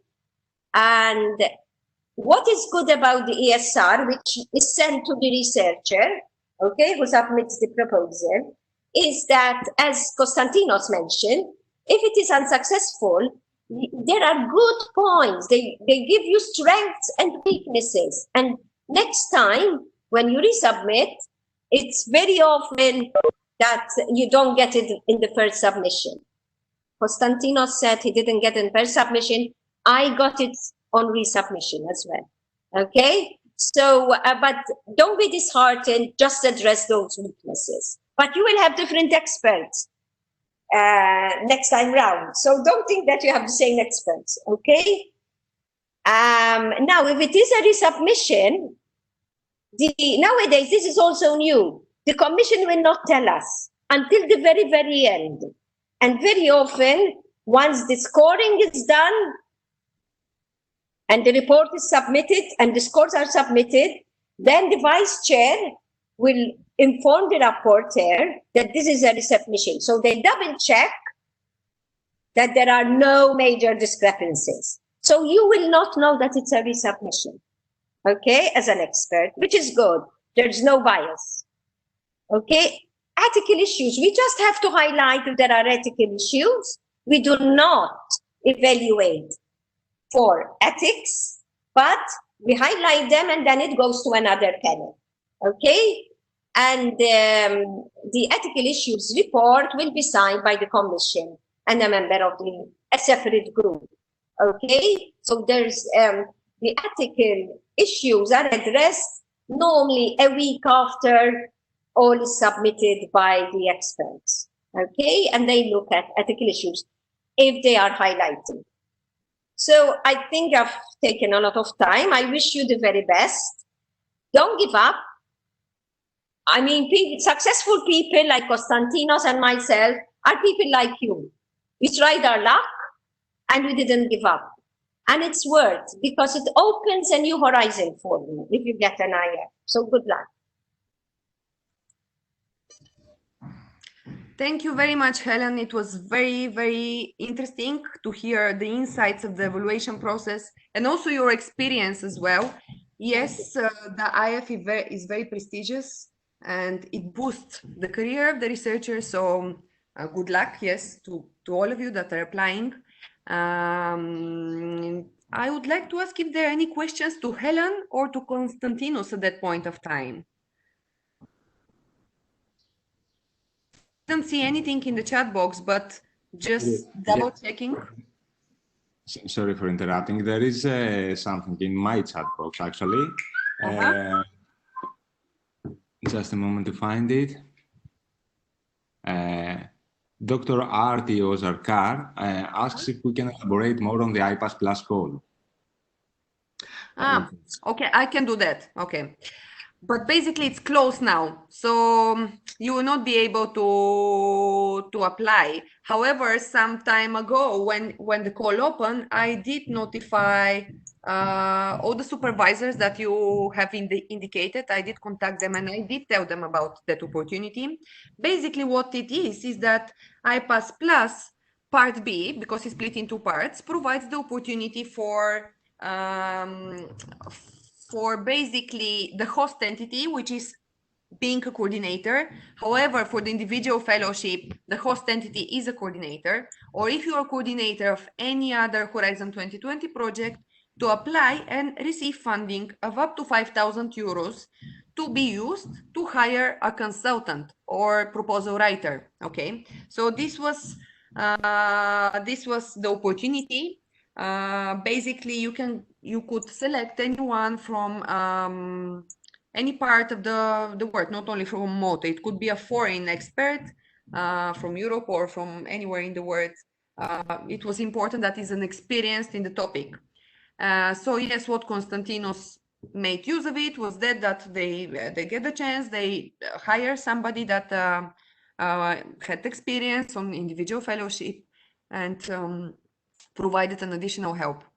But unfortunately, the call is now closed. It just closed last week on the 4th of July. And we only received one application for the individual fellowship. So yes, that is it about. I don't know if there is another question. Do you think that this COVID situation will affect the evaluation of projects that imply high level of mobility? This is a question by Chiara. Well, the evaluation of the projects will be not affected because, like Professor Helen said, everything is done remotely. So yes, the researchers will be submitting their application within the deadline of 9 September, and then the evaluation will take place between October and December. So definitely there will be no delays for that, because it's being done remotely and the COVID situation should not affect the evaluation of the projects. In terms of mobility, then, when you are actually implementing the fellowship, yes, it might affect, and it did affect quite a lot of projects now. So this is one of the risks which you should highlight. There is a particular section, we'll go later in the practical exercises, we'll go in these sections, and you will see that you should include information about the risks.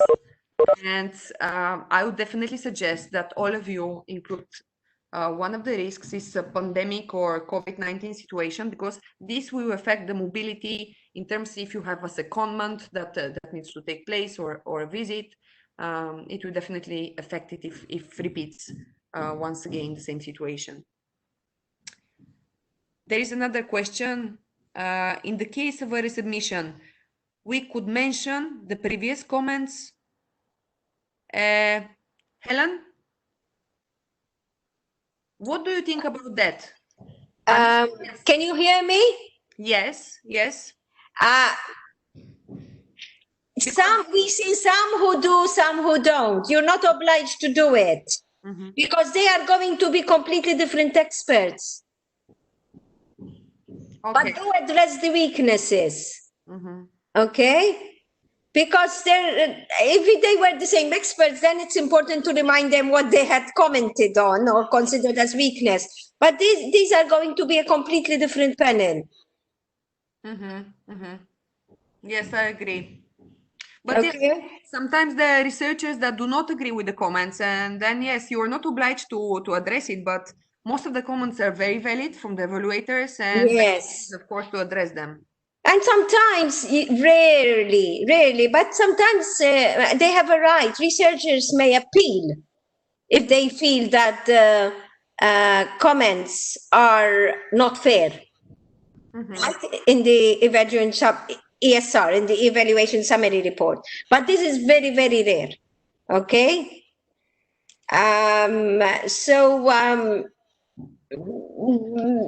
My suggestion is, just address the weaknesses and improve on the earlier submission. Okay, we've seen submissions that have been done a number of times, resubmitted. So normally, if you get your first resubmission accepted, that's very, very good. It's very rare as well. Yes, it's very rare because it's competitive. We see a lot of very good. At least nowadays, there's the opportunity for the widening opportunity. Because sometimes we say, oh, what a pity, these projects that are, I don't know, within our domain, because I do life sciences. We see that there are 10 who scored over 95, and they may choose 2 or 3 of them. Yeah. Okay.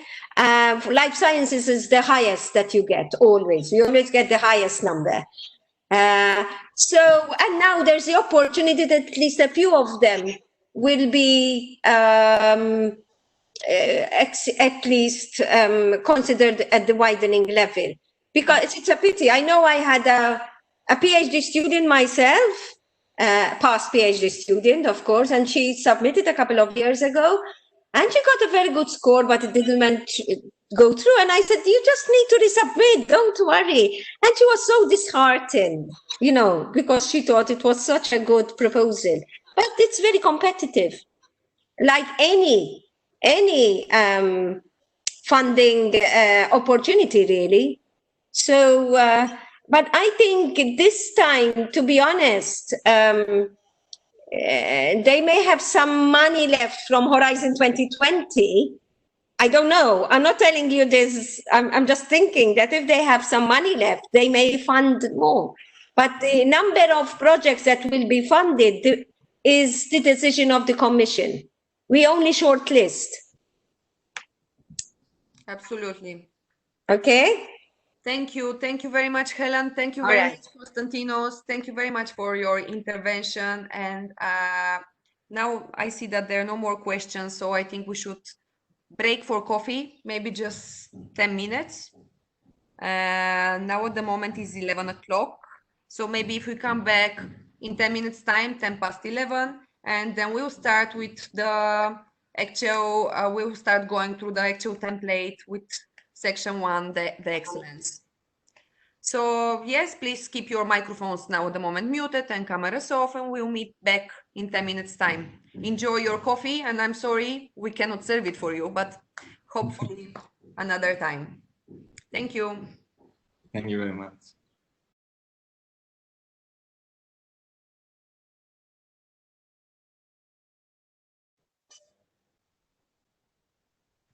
Hello again. I hope you had a good coffee and a small break. And now we can continue.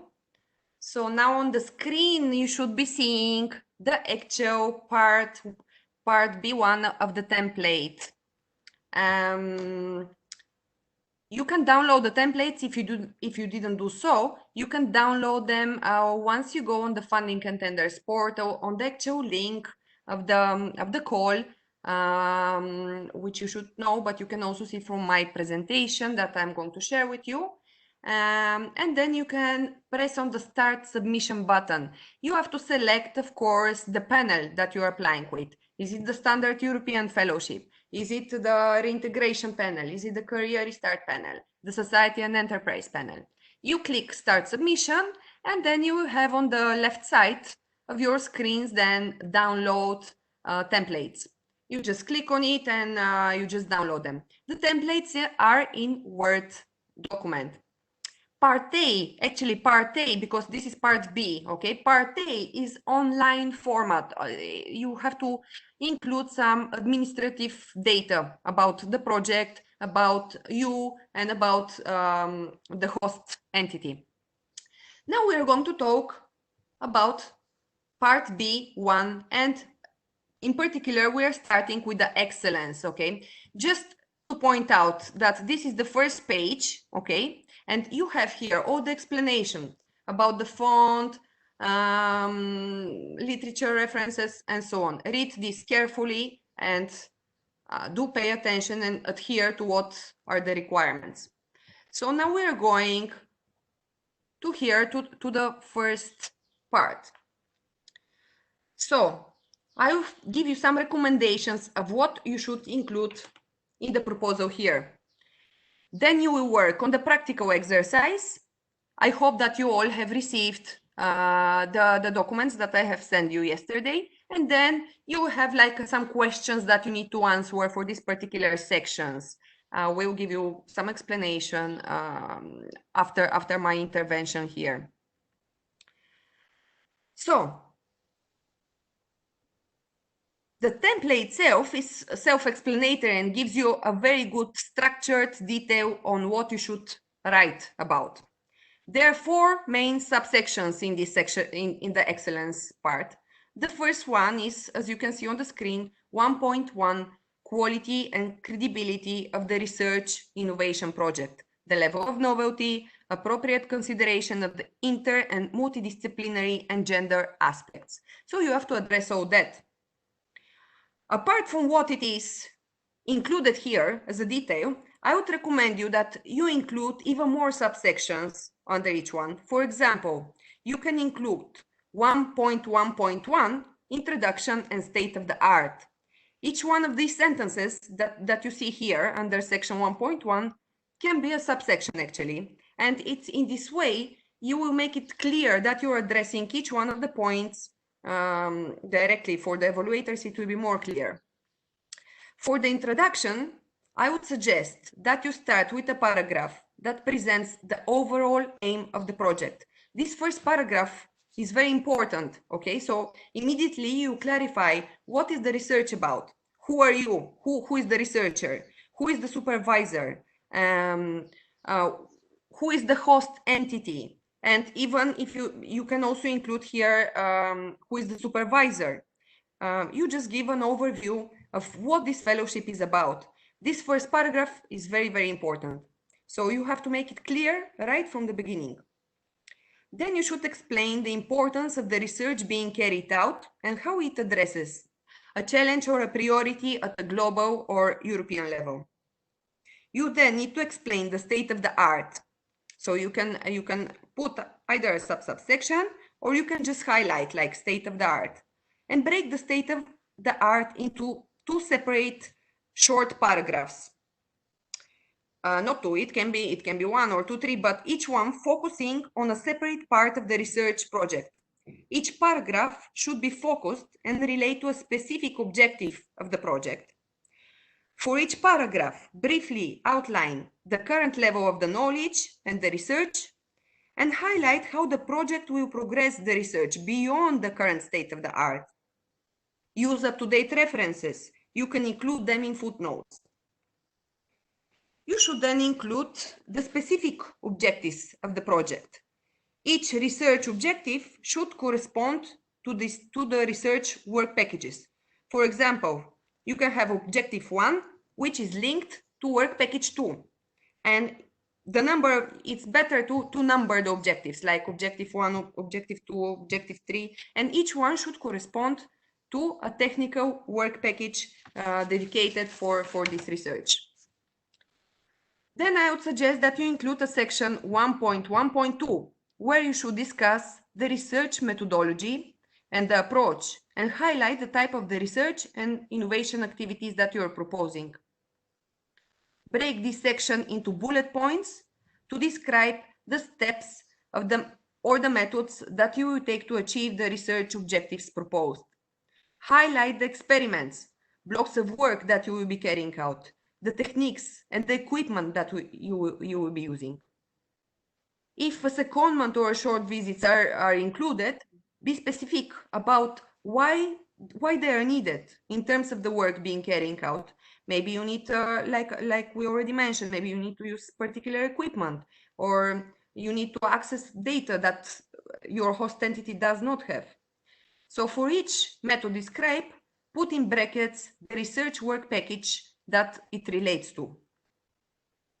Then you can have section 1.1.3 to explain the originality and innovative aspects of the planned research. Provide the key aspects of the fellowship that highlight the original and the innovative aspects of the proposal. For example, you could have a bullet list, including the following. So, use of equipment and techniques, advancement in the research being carried out, new analysis, concepts, methods, next stage of development, working with a mix of disciplines. And also it's important to also highlight the non-academic and academic collaborations. Then you can also have another subsection, 1.1.4, where you can discuss the interdisciplinary aspects of the action. And also section 1.1.5, where you can speak about the gender aspects in relation to the research.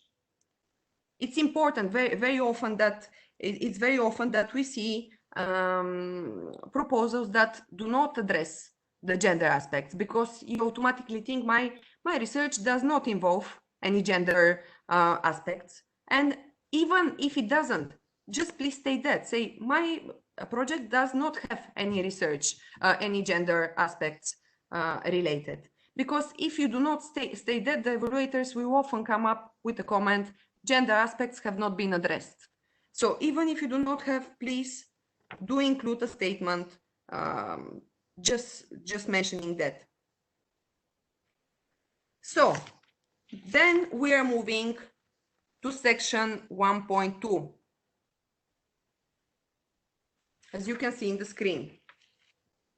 It's about quality and appropriateness of the training and of the two-way transfer of knowledge between the researcher and the host.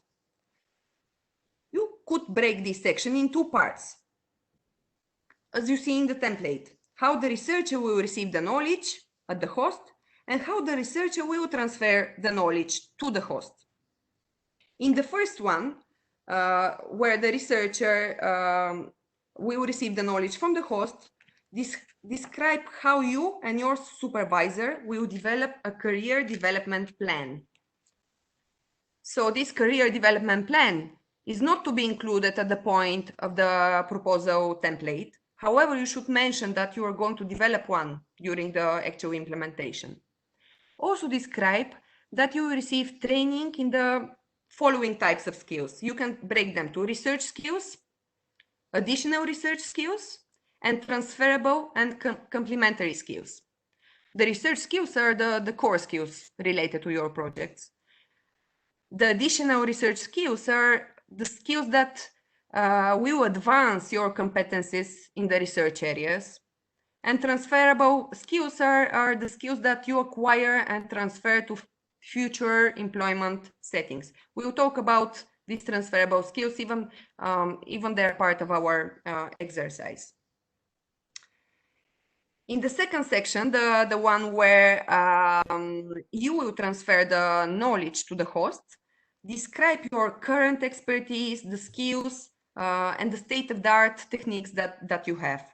Highlight the knowledge to address current gaps in the host and the existing collaborations or networks that you already have from your past experiences and past work. Then in section 1.3, so we have here the quality of the supervision and integration in the team. Here, you can also break up this in two parts. One, to discuss the qualifications and the experience of the supervisor. Of course, this is information that the supervisor has to provide for you. And also to discuss the hosting arrangements. In the section of the supervisor, you have to provide few sentences. You have to write few sentences there about the key achievements, such as how many years of experience the supervisor has in the field, examples of awards that he or she has received until now, international, intersectoral, and interdisciplinary collaborations in the area that he or she has, how many projects he or she is managing, no matter that they can be not only Horizon 2020 and Marie Skłodowska-Curie actions, they can be national or other European projects. And also it's important also to state the supervisory experience, like the number of the PhD students or master students that the researcher has supervised in the past. Also number of publications and conferences. You have to be brief, but up to the point, with as much as detail as you can provide. Do not speak just general. Just give more precise information there. In the other section, the one of the hosting arrangements, explain clearly how the researcher will be integrated into this research group and in the host. You can mention internal meetings, induction days, social activities even, and refer back to the training courses that are being offered. For example, the University of Malta has a doctoral school, which provides a lot of various courses. So here is the section where you can mention also that you will be benefiting from this type of training opportunities provided by the host. And also explain the international networks that the host has. And specifically the department, because it will be difficult to mention, for example, for the University of Malta, all these networking opportunities that exist. Then we're moving down to section 1.4, and this is the potential of the researcher to reach or reinforce professional independence during the fellowship. Here you need to provide an introduction to your specific career goals. Choose the key highlights from your CV and mention your key transferable skills. I'm saying that because, yes, your CV will be attached. However, please pay attention that the evaluators are scoring the actual part B1 template, the template that we are discussing now. Yes, they'll be, of course, having a look at the CV, but the scoring will be coming on these sections. So do include a very brief information about your key or about your highlights of your CV. And at the end of this section, remind the evaluators why you are the best person to do this fellowship. So yes, as I mentioned before, after this training, I will send you this handbook, which gives even more tips than what I have mentioned here. And please base your proposal on it, because it's really a very good suggestion on what you should do. So now we can move to the practical exercise. I hope that you all received. I have sent you 3 projects, and now we're going to work on the first one. Just before I give the floor to my colleague Mark, who will explain you, I just want to mention that I had to remove some data, such as the name of the project, the name of the fellow and the name of the supervisor. So if you see some missing data, that's the reason. So Tamara, please explain briefly the exercise. Yes. Hi, everyone. So as Lily said, you have received a number of documents by email from Lily herself, and you should now follow the one which is named Project 1. And it starts with 1.2, quality and appropriateness of the training and of the two-way transfer of knowledge. So once we're on the same page, that is it, yes. You now have around 20 minutes to answer the poll on the WebEx program. You can find the questions on your right. If you don't see them, it's probably because maybe you have the chat open or something like that. However, they're supposed to appear. So Mark has to launch the poll, and I think then is when they will come. But yes, close your chat. Yes, close your chat and make sure that the poll is open. You will have a number of questions, and then you have to type your answer in the box. Do not press submit before you fill in all of the questions. So we'll just wait for the poll to load, and you can start from there. You have around 20 minutes. If you have any questions or maybe it is not loading, unmute your microphone and speak up that you have a problem, or just type your issue in the chat box. There we go. Now everyone is supposed to see the poll. So the first question is the knowledge that will be transferred from the researcher to the host clearly explained? Please elaborate. You type your answer there, and then you move on to the next question. There are a total of 5 questions. I hope everyone can see them. I do see them. So I hope Yes, me too. that. Okay, so you have 20 minutes from now, so we will, at 11:50, we will close the poll, and then we will see the results together. Thank you. Yes, and then we can also have a discussion. Exactly. So please take your 20 minutes and read the text and reply to the questions.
So 20 minutes have passed. I hope that everyone managed to submit their answers. We will now evaluate the answers, comments from everyone. So a screen will soon load, and we will see and analyze the answers together.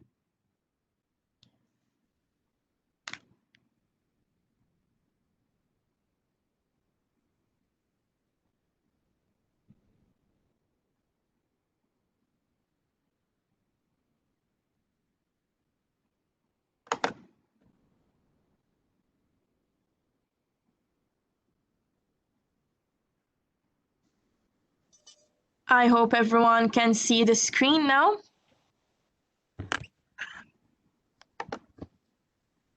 Okay, so the first question was, is the knowledge that will be transferred from the researcher to the host clearly explained? Please elaborate. So the majority have, well, actually the majority said that yes, and we have a few no answers. So yes, I will go through the notes you provided to make sure it is explained clearly. It would be great if we can get access to some previously successful proposals. Okay, I think we can do that as well. Yes. If I can intervene here, this is basically, yes, it's very useful that if you know somebody that successfully passed and you can ask them personally, it will be better to do that, because we are not supposed to share presentations. Apart from the small sections that I could share with you, I'm not allowed to share these proposals. However, Konstantinos did mention that if somebody is interested in seeing his proposal, you can contact him, and then they will evaluate on base-to-base basis if they agree to share the proposal. But it works best if you know somebody, or if your supervisor knows somebody as well. Mm-hmm. But definitely it's very, very useful to do so. And yes, most of you answered correctly. Yes, the applicant, the researcher had included section 1.2, where the researcher describes his expertise and knowledge clearly to me.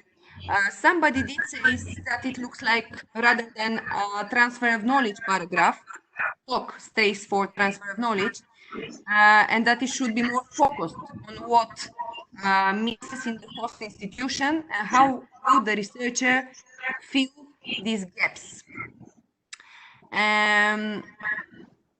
I see that Chiara, she said that it seems more like a bit of a resume of the candidate rather than a talk paragraph. And she stated that it should be more focused on what misses in the host institution and how will the researcher fill in these gaps.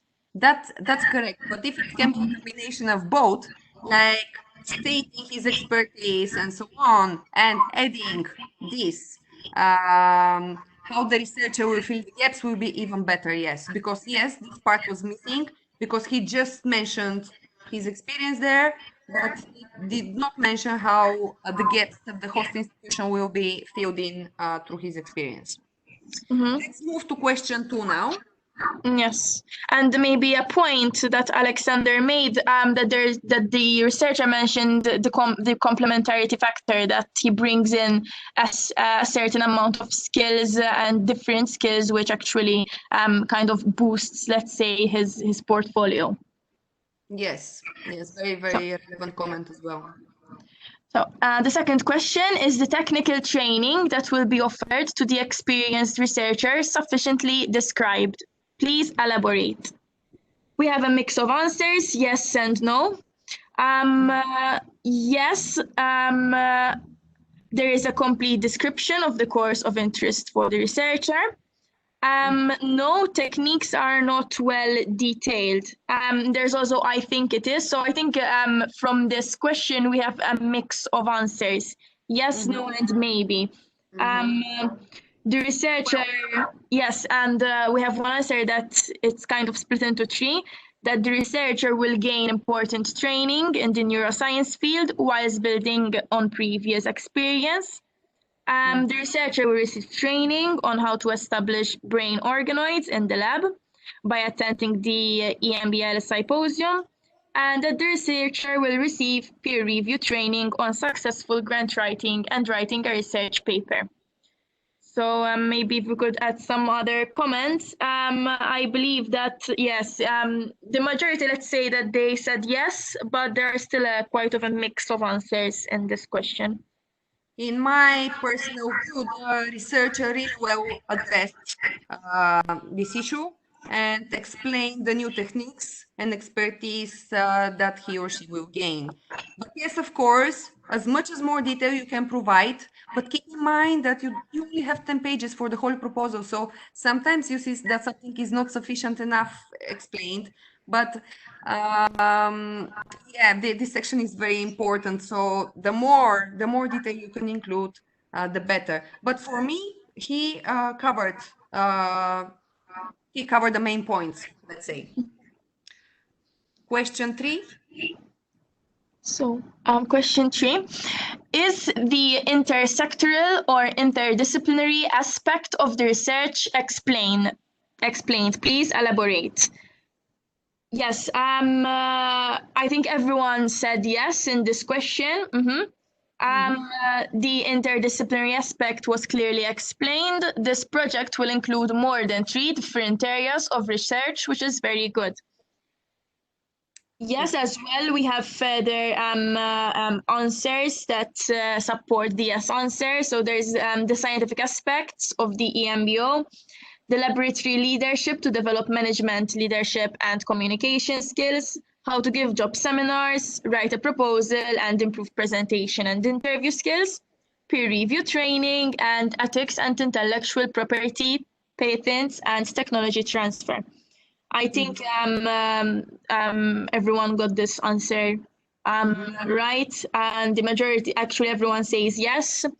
I don't know if you have any further comments. Yes, somebody did say that the interdisciplinary aspects are not clear. In my opinion, he did mention the interdisciplinarity, even mentioning the teams. However, it could be more highlighted. It could be a bit more highlighted in my personal view. But yes, it is included. The information was included there in the proposal. Question 4. Question 4. Is there enough information about the skills of the experienced researcher? Please elaborate. As well here, everyone said yes. Exactly, everyone said yes, ranging from his presentation skills to his research skills. So the paragraph is very rich, and somebody commented maybe it's too much. There's too much detail as well. I don't know if it could be a question of too much detail. Maybe it's never too much detail, in my opinion. It's always good to have a lot of detail there. How much you can put a lot of detail in using not too much text, which is also a skill, to write a lot, to say a lot, but not to write a lot. It's good. But there is a particular section 1.2.2, the two-way transfer of knowledge, which highlights, which replies to that question. So yes, somebody said partly.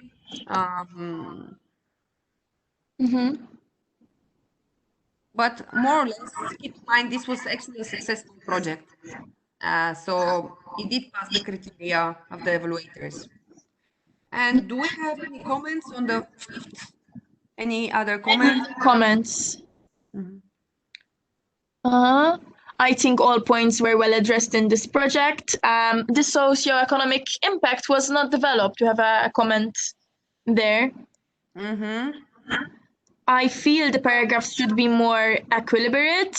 Transfer from host to researcher is way longer. More data analysis component could be added apart from collaborations. But the data analysis, they come from actually different sections, because keep in mind, this is just one part of the excellence. This is just the section 1.2. I mean, and we talked that the excellence can have 4, and it does have 4 main sections, and this is only one part of them. So you're not seeing the whole picture here. You're just seeing this particular section. And there's a particular point where they stated that the annual meeting with the supervisor is not clear. I don't know if you really have to. Actually, it's quite enough just to mention that, but annual meeting, only one annual meeting, it is not enough. Usually, the researcher should meet with the supervisor at least once a month. So stating that there will add some points to you. But there is also another particular section where is asking this information in more detail. And we have an additional comment from Petros, since there was something wrong with the system and his comments couldn't be submitted. He said that most of the queries were answered, but a better wording would help to make things clearer. So we'll take this into consideration. Thank you. Thank you. So we can now move on to the second part. So we will have another presentation from Lily, and then we will have the same type of exercise as well, and we will discuss the answers together once again. So Lily, the floor is yours. I don't know if we could have a small discussion. Can I just butt in, please? Yes, of course. Yes, of course. Just about the meetings with the supervisor. I definitely agree with Lily, and I think even more than once a month. There's a supervisory team, so the main supervisor would need to see possibly the researcher more often. Then there will be meetings with the supervisory team, right? There may be advisors, consultants, and that may be less regular. But definitely, it's important that the researchers' progress and concerns are addressed very, very regularly. It's very, very important because he will score low otherwise. Absolutely. Okay. Thank you, Helen. I could spot your comments there from the evaluators. I could see the experience there. Yes. Okay. Thank you, Ellen. So let me share once again the screen, so where we can see the impact. Okay, you should see it now. So now we are in the second part. Okay, we are going to talk about the impact.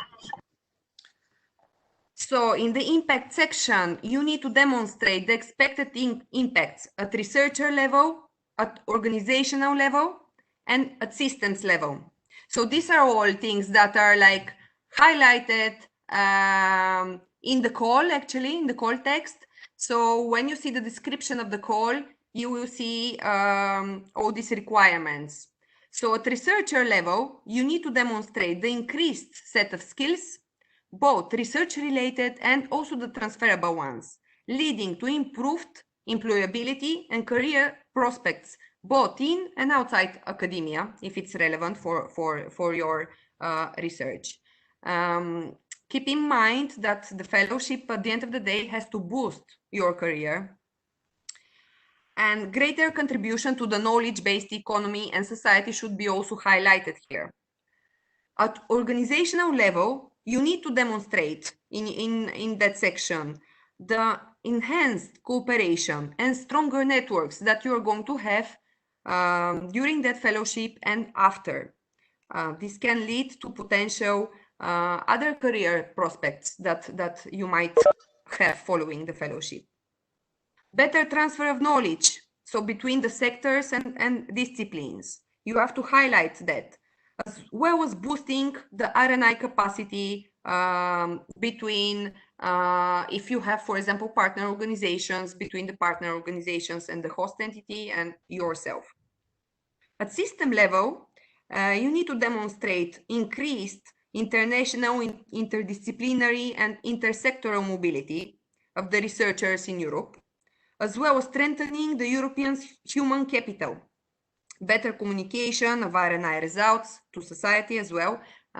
This fellowship will give some visibility as well to the potential results that you will have.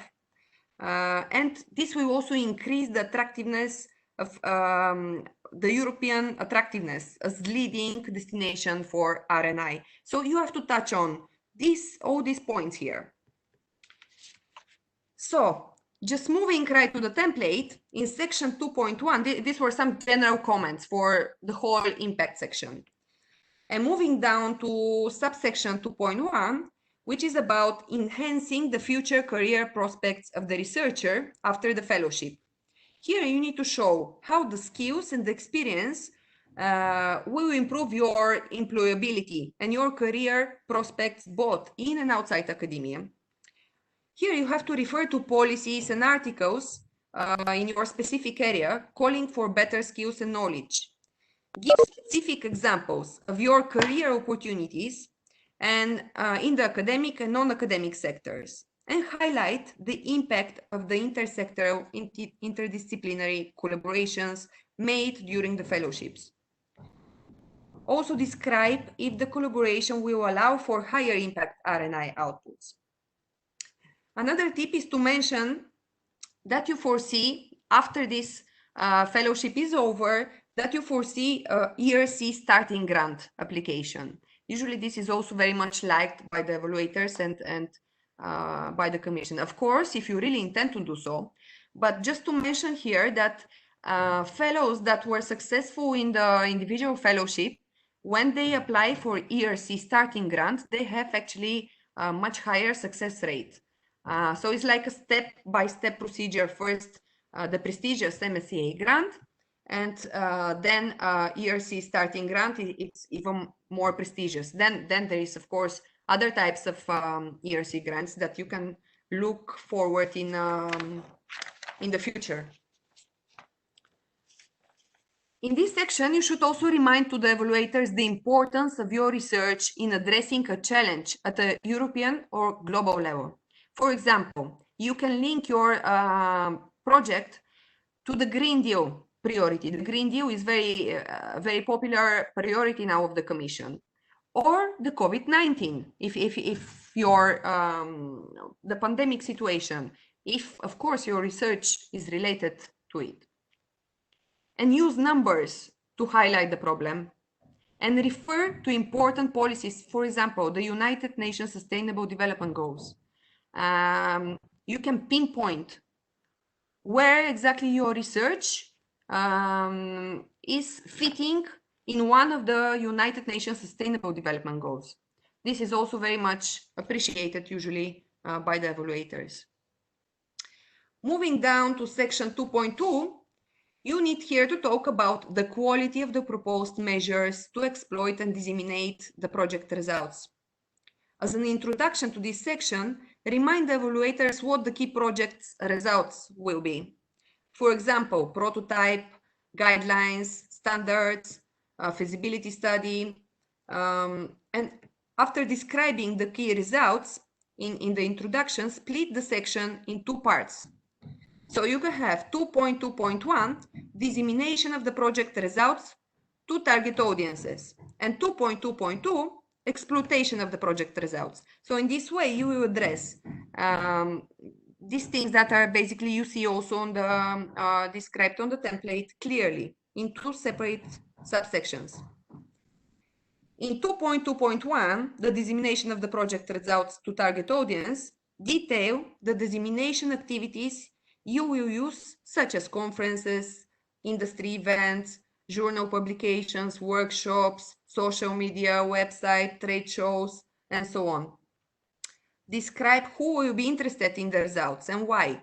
For example, policymakers, regulators, the industry maybe other researchers, and summarize each dissemination activity with specific and realistic detail. Be realistic, that's very important. Don't exaggerate. You can use a table. In this way, it will be clearly like who is interested and in what. Do not confuse this with the communication to public audiences, which is the next section, 2.3. Because this is to the specific target audiences, okay?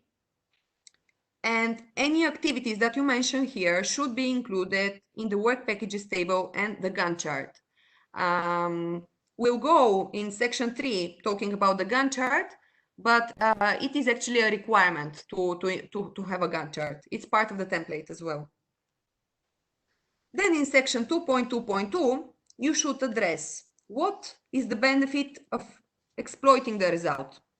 How will the result of the project be exploited?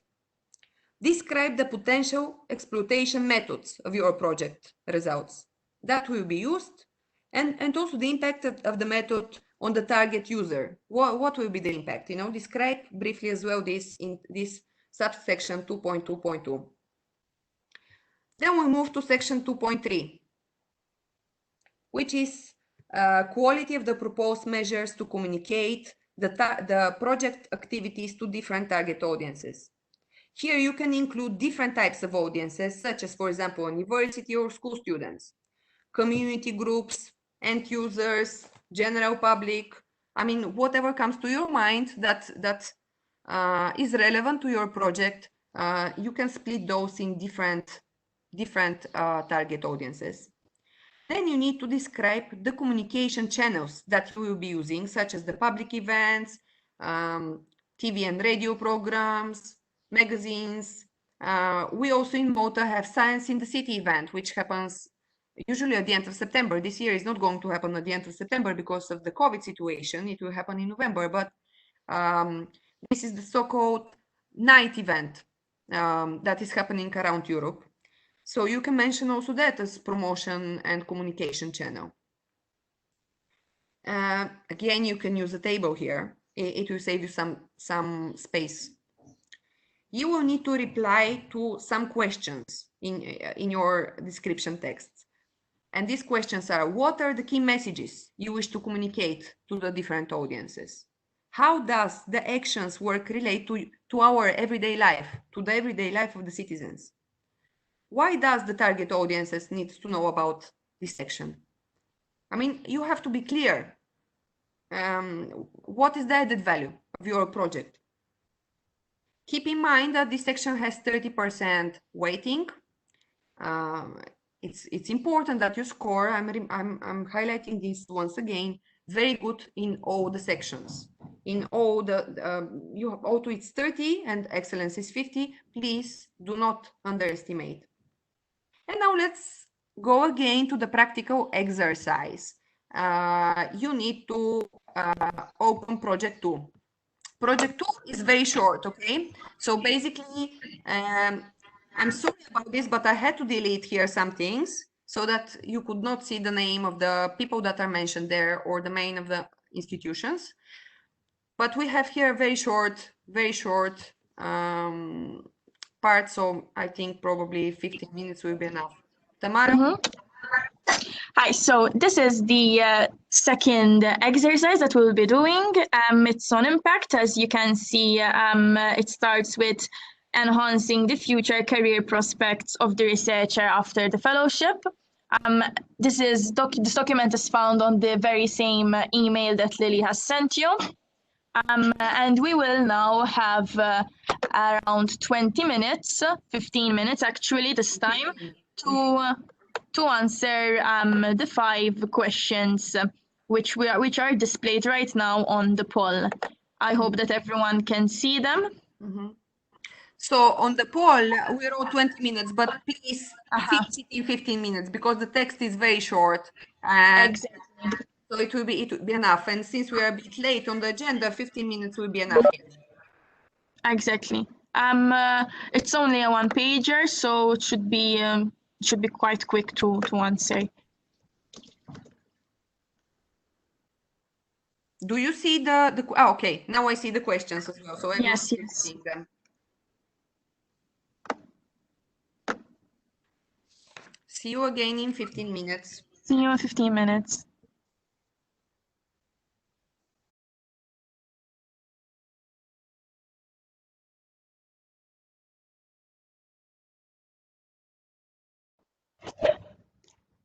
The polling has ended now. I hope that everyone managed to submit their answers on time.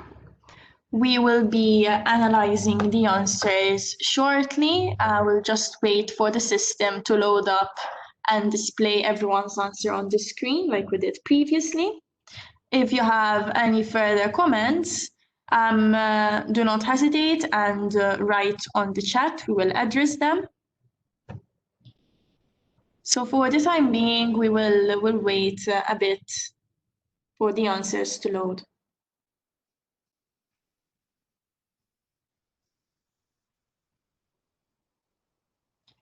Great, I hope everyone can see them now.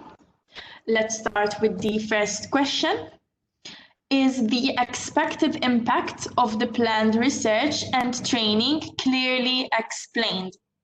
And everyone said yes here. Yes, the impact from professional skills is clearly described. However, impact from the scientific skills needs to be further elaborated. Yes, the presentation in a table made the interpretation easier. I agree with that as well. Yes, it's well defined, seems very clear and detailed. We have a further comment. In this example, the impact is in enhancing exploitation of 4D datasets through automated and sensitive analysis strategies. Yes. We have an answer which states that partially yes, as it mentions only one aspect of being a PI or joining academics in future. Yes, so everyone basically said yes. Yes, if I can. Yes, definitely. The expected impact of the planned research and the training were clearly explained using that table. That's why I did have actually selected that particular project and that particular section for you. So to see how just the table can say a lot and not using so much space here, okay? It's quite a big table, but otherwise imagine if you have to include all these details in a text format, in a free text format, it would take so much more space. So using a table like that and dividing different components, so we have the scientific development, then we have the transferable professional skills, we have the training modality, and then we also have the impact that each one of these modality will have. So for me, this is a very good job. Yes. Yeah. Maybe moving to the other. The next question is there information about the future career goals of the researcher? And yes, everyone agreed. It is well stated. And it is well defined. It has the information about ability to identify transcriptional regulatory units governing processes. There's a question, should future goals of researcher be mentioned as whether it's beneficial to the host institute or university? Yes. Yeah.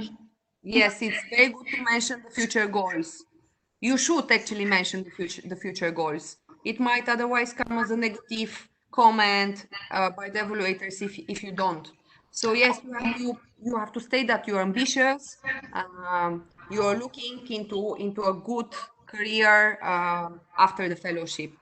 And yes, it was not much elaborated from the side of the researcher here, but it was clearly stated right at the beginning of the section. In fact, Alexander said that future goals are briefly mentioned in the intro part and could be expanded further. Exactly, could be expanded further, yes, but it is there. We'll move on to the next question. Yes. Is there reference to specific examples of career opportunities? This is kind of mixed. Majority still say yes. However, there's like 6 to 18% of the answers say no, not too much.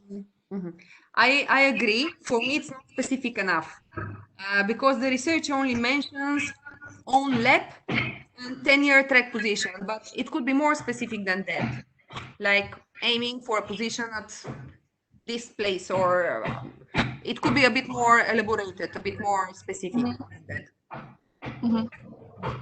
Next question. Yes. Can you think of other non-scientific professional skills to add? So there are a number of ideas here, leadership and management related skills, psychological aspects and stress management of diabetics, in particular juvenile diabetics, engaging the public and help people in need and patients. It seems to me that skills concerning dissemination to wider and non-academic public is missing. Yes, we can see that public engagement, it seems to be quite of a common answer here. Entrepreneurship or management degree. collaboration opportunities with public and private entities, and interpersonal and communication skills such as presentation, article preparation, event organization skills. So from here, it's kind of a mix, 50-50, saying there should be more like the public engagement aspect mentioned, and as well as other skills such as entrepreneurship, presentation, like communication skills, more or less. Very good ideas. Yes, please take as many, include as many as you can of those. Yes, communication and presentation skills, entrepreneurship skills, leadership skills. All this you can include. Everything that you can think as additional transferable skills. Mention them. And the last one, for any other comments or feedback, interdisciplinary aspect wasn't clear. The research clearly knows what their career goals are and the impact of their research will be. Acquired knowledge dissemination may be added at society level and industry-related research. Okay? Yes. All relevant comments and all these things can be included in these sections as well. So now we are moving. No, actually now it's time for we have a break, right? Break. Yes, we're a bit late in the agenda, so maybe if you all agree, instead of 50 minutes, we can have like, now it's 12:35. Maybe if you come back in like 40 minutes, I guess this should be enough. So 40 minutes from now on, let's make it at 10 past 1. If you come back at 10 past 1, we just do the final section, and then we have some feedback, and we'll be done. Yes. So we'll see you again at in 40 minutes time, or 45 latest, 10 past 1. Exactly. See you all at 10 past 1. Thank you. Thank you. Thank you.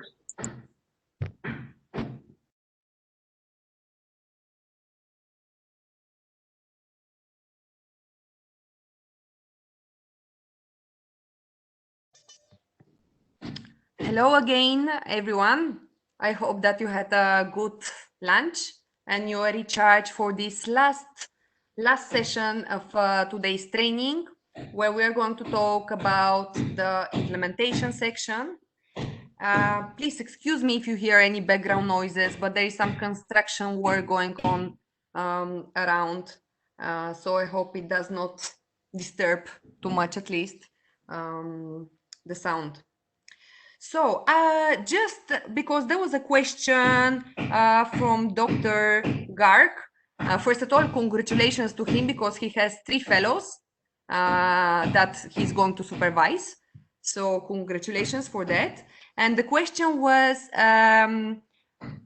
what are the recommended career objectives? What about achieving a position at the host institution, or the objectives should be to go back to the researcher's country? It depends. Yes, definitely a career position in the same host entity, it's a good career goal. I also included in the chat that the researcher can try with years his starting grant, where he would have the chance to actually start his own team after that, and maybe even open a own lab. So yes, this is possible. And the idea here is that it depends where the researchers are coming from, but usually Europe, in Europe, what the European Commission is trying to do is to attract these brains from abroad, so that they can remain and continue their career in Europe. So there is no such thing as if the researcher says he will go back to his country, this is not going to be positively seen, depending on the country, of course. So yes, let's continue now to section 3, the quality and efficiency of the implementation. I'm going to again to share my screen and to open this this last section. So yes, now you should be seeing the template, and in section 3.1, you will see you have to talk about the coherence and effectiveness of the work plan, including appropriateness of the location of the tasks and the resources. This section has three main parts, which should be clearly defined. So one is the work packages tables, two is the appropriateness of the tasks, and three is the Gantt chart. Okay, so you can have these three as subsections like 3.1.1, 3.1.2, 3.1.3. In 3.1.1, the work packages, I would suggest that you do not include more than 6 work packages here. You can include 2-3 research work packages, and they can be either interconnected or not. Ensure that they're in line with the details provided in section 1.1, which is the research objectives and methodology. There should be also a work package for management, and I would recommend that this is work package 1. Work package 1, you can call it management, where you should list the meetings with the supervisors or supervisor and the standard reports to the commission, such as the financial and technical reports that you need to send to the commission. It is also very important to include a work package for training and transfer of knowledge, where the task and the events should match the details in section 1.2. It is necessary to also include a work package for dissemination and exploitation and communication. So you can just call it, for example, dissemination, exploitation, and communication. The tasks and the events should match the details in section 2.2 and section 2.3. It is important to have specific examples of dissemination and communication activities rather than just listing general examples. So you do not just say conference, you specify as much as possible. It is best to include a work package table for each work package. So the template does not provide for this work package table, but after the training, I will send you the handbook, the one that I mentioned with the tips and recommendations. And you can see an example of work package table that you can copy and you can make use of. In section 3.1.2, appropriateness of the tasks, describe how the work packages, their timing and the workload make sense, and explain why the length of the fellowship, for example, if you selected 24 months, is appropriate to complete all the work that you foresee in the work packages. To add the Gantt chart, please use the one that is on the template. Let me show it to you. You can see it here. This is the example Gantt chart that is provided, and you can make use of it. Adapt it as needed, of course. You can remove columns, you can add columns, add the deliverables and the milestones as well, even the events.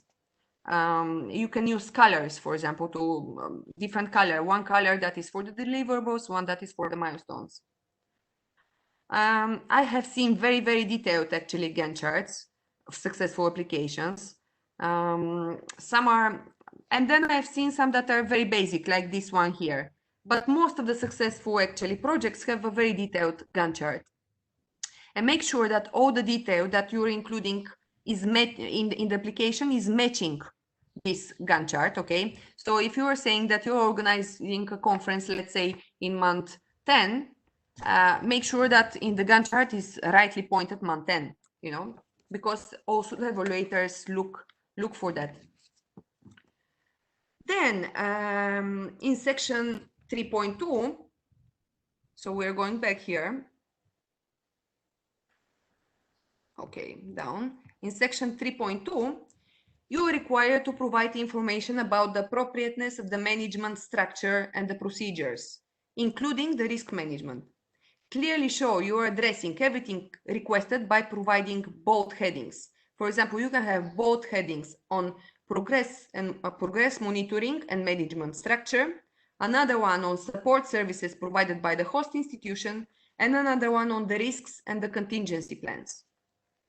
In the progress monitoring and management structure, explain how the research, training, career planning will be monitored. You can refer back to section 1.2 here. And how will the supervisor support the project progress? Explain the meeting schedule here that we already mentioned. In the support services provided by the host institution, describe how the host provides an excellence environment for hosting and supporting the fellows. You can list various support services in the table. And in the risk and like, for example, this type of services can include the administrative support, which the University of Malta, for example, has a project support office. You can think of various things that you can include here. And in the risk and contingency plans, once again, it's best to use a table. Some of the risks that you can identify include delayed start, for example, equipment failure, insignificant results, the pandemic situation, and then you have to also include contingency plans.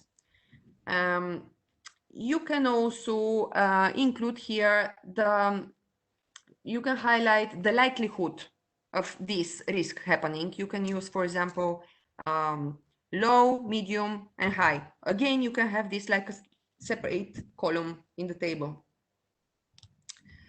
Then moving down to 3.3, which is the last section in the template, you need to include details about the appropriateness of the institutional environment. Keep in mind that you will not have much room left by that time, so make sure to keep it concise. Remind the evaluators about the contribution and commitment of the main host and the secondment host if you have secondments. So provide a table listing the key infrastructure necessary for the research and the training activities. And mention also the administrative infrastructure, that the staff training resources, library use, access to finance office, research office, and so on. This section has only 20% weighting, but nevertheless is also very important. You have to score and you have to aim to be excellent in each one of the sections. So yes, remember, you only have 10 pages for all these details that are required from you. So you need to be very concise in everywhere. You have to go up to the detail in short text. Use a lot of graphs, use a lot of tables, and they will help you save some space. And once again, it's time for our practical exercise. You have to work on the project 3.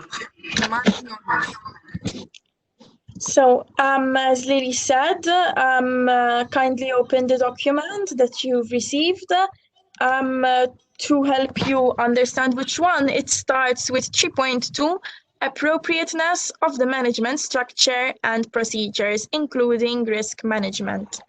There are a total of 2 pages, actually 1 and a quarter. And we're going to have 20 minutes. 15. We're going to have 15 minutes to answer the questions.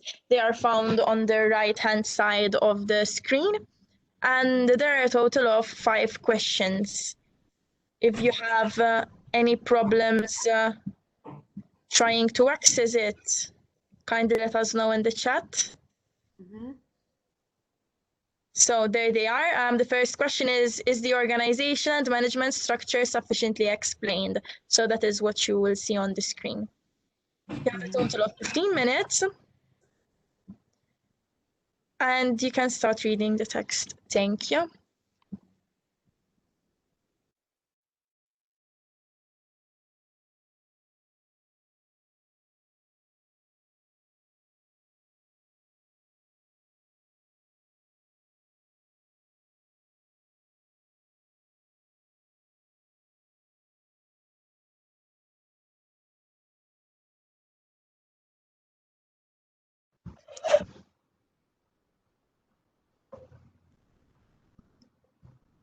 The poll has ended. I hope everyone managed to submit their answers. We will now proceed to the final round of analyzing the questions and having a short discussion. If you have any further additional comments, address them in the chat. And we'll just wait a few seconds until the system loads up the answers on our screen.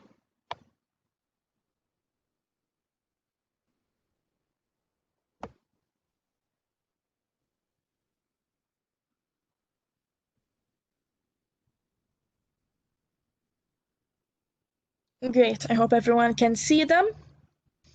So the first question is the organization and management structure sufficiently explained?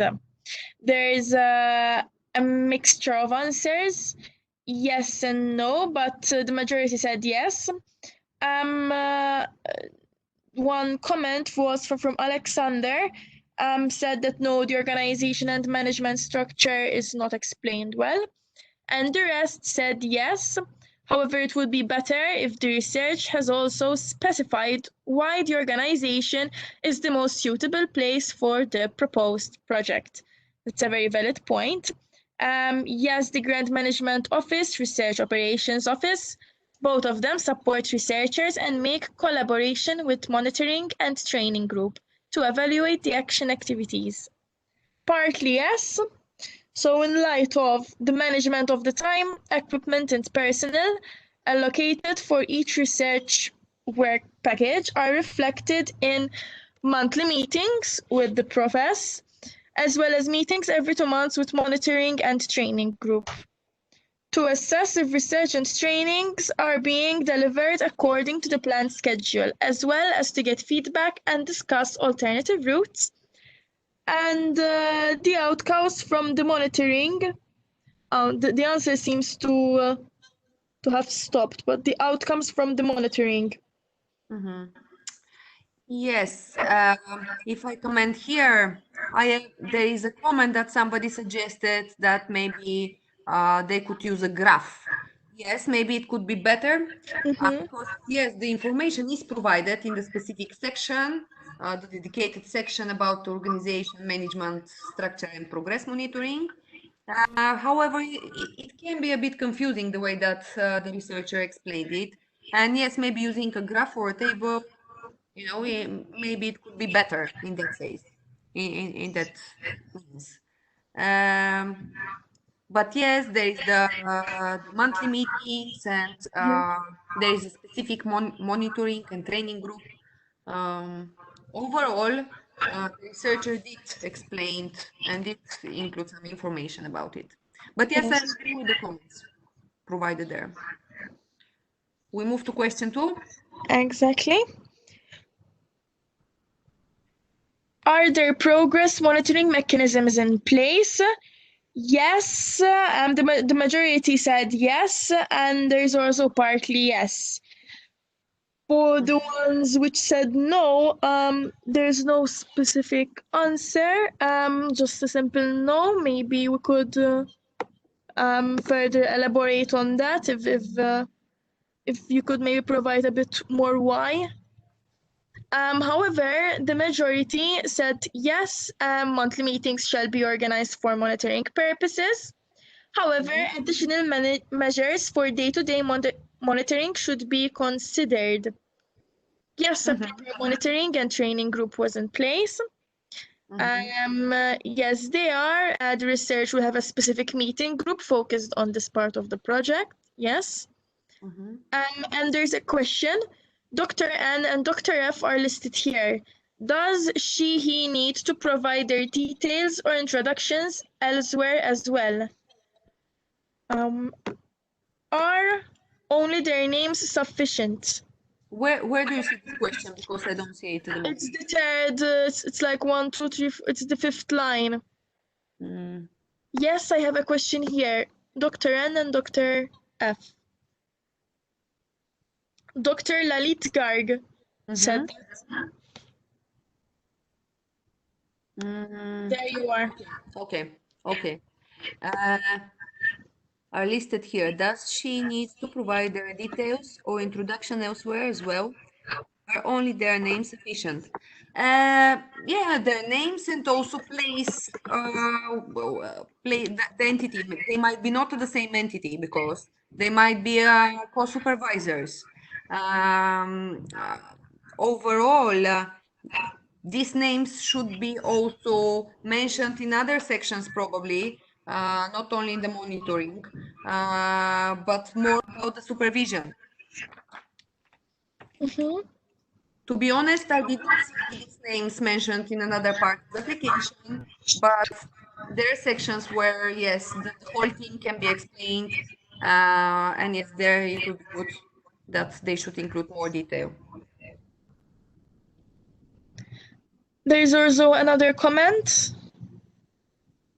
And maybe if you can scroll a bit up. So, okay, you can stop there. He will establish monitoring. Okay, so this comment he agreed. Yes, this mechanism periodically monitoring the implementation of the program, of the project. He will establish monitoring mechanisms to evaluate the progress of the research and training during the section and in accordance with my CDP. This will include monthly meetings with Profess, as well as meetings every 2 months with the monitoring and training group to assess if research and training are being delivered according to the planned schedule, as well as to get feedback and discuss alternative routes if the contingency plans need to be activated. Valid? Yes, that's a very valid comment. We can move to the next question. Are support services from the host entity mentioned? Everyone said yes, almost. Said no. Only one person said no, I think. No, only support for IP protection is mentioned. Needs to define other support, such as financial, admin, and etc. Yes, but there was mentioned also the grant management office. It has been mentioned. Yes, not much elaborated, because keep in mind, probably the researcher did not have enough space to elaborate, but it has been mentioned. Okay. That these services are being offered by the host entity. Yep, and in fact, the last comment, they did mention that. So they kind of said the same thing that you said, Lillian. Both the Research Operations Office and Grant Management Office will offer support regarding IP rights according between me and the host. So they have mentioned some extra detail. However, they didn't go in too much. Yes. So we can go on to the next question. Are the identified risks sufficiently described, including likelihood and mitigation measures? Everyone said yes in this answer. Technical risks and mitigation are addressed well. Other risks are not considered. Likelihood that risks happen are also not considered. Exactly. This is one point that I wanted to highlight, that the likelihood has not been mentioned there. And I think it's important to include it. Like I said, low, medium, or high. In fact, there's another point that likelihood seems not to be clearly expressed. Maybe a table would work better. Definitely a table would work much better in that part. First of all, the researcher lost a lot of space explaining it. And a table could take much less space and could be much more clear. We can move on to the next question. So any other comments or feedbacks? What about the collaborations with other universities or organizations? What about other facilities needed and available beyond the university? For instance, the opportunity to collect data from Mater Dei Hospital.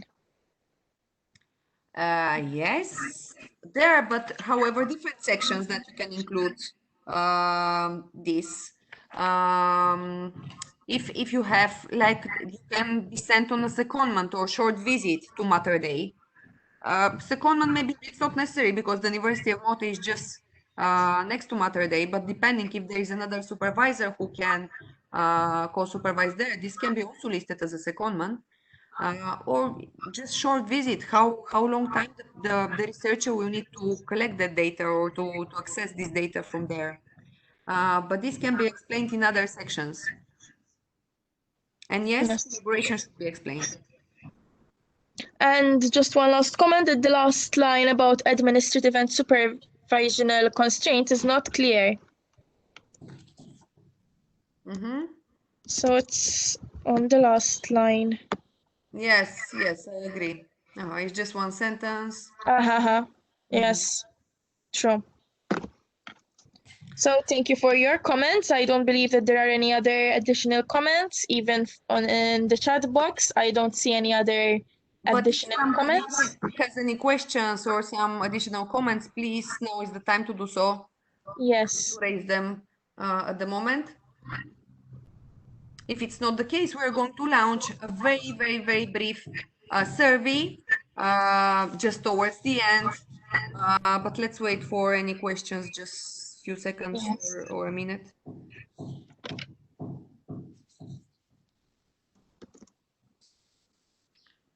So basically, we were at the point we were running a bit. We were a bit delayed in the agenda. However, we managed to come back on time.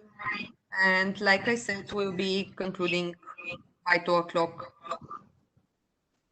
I have a question. Somebody has a question related to the funds for the Niversity supervisor.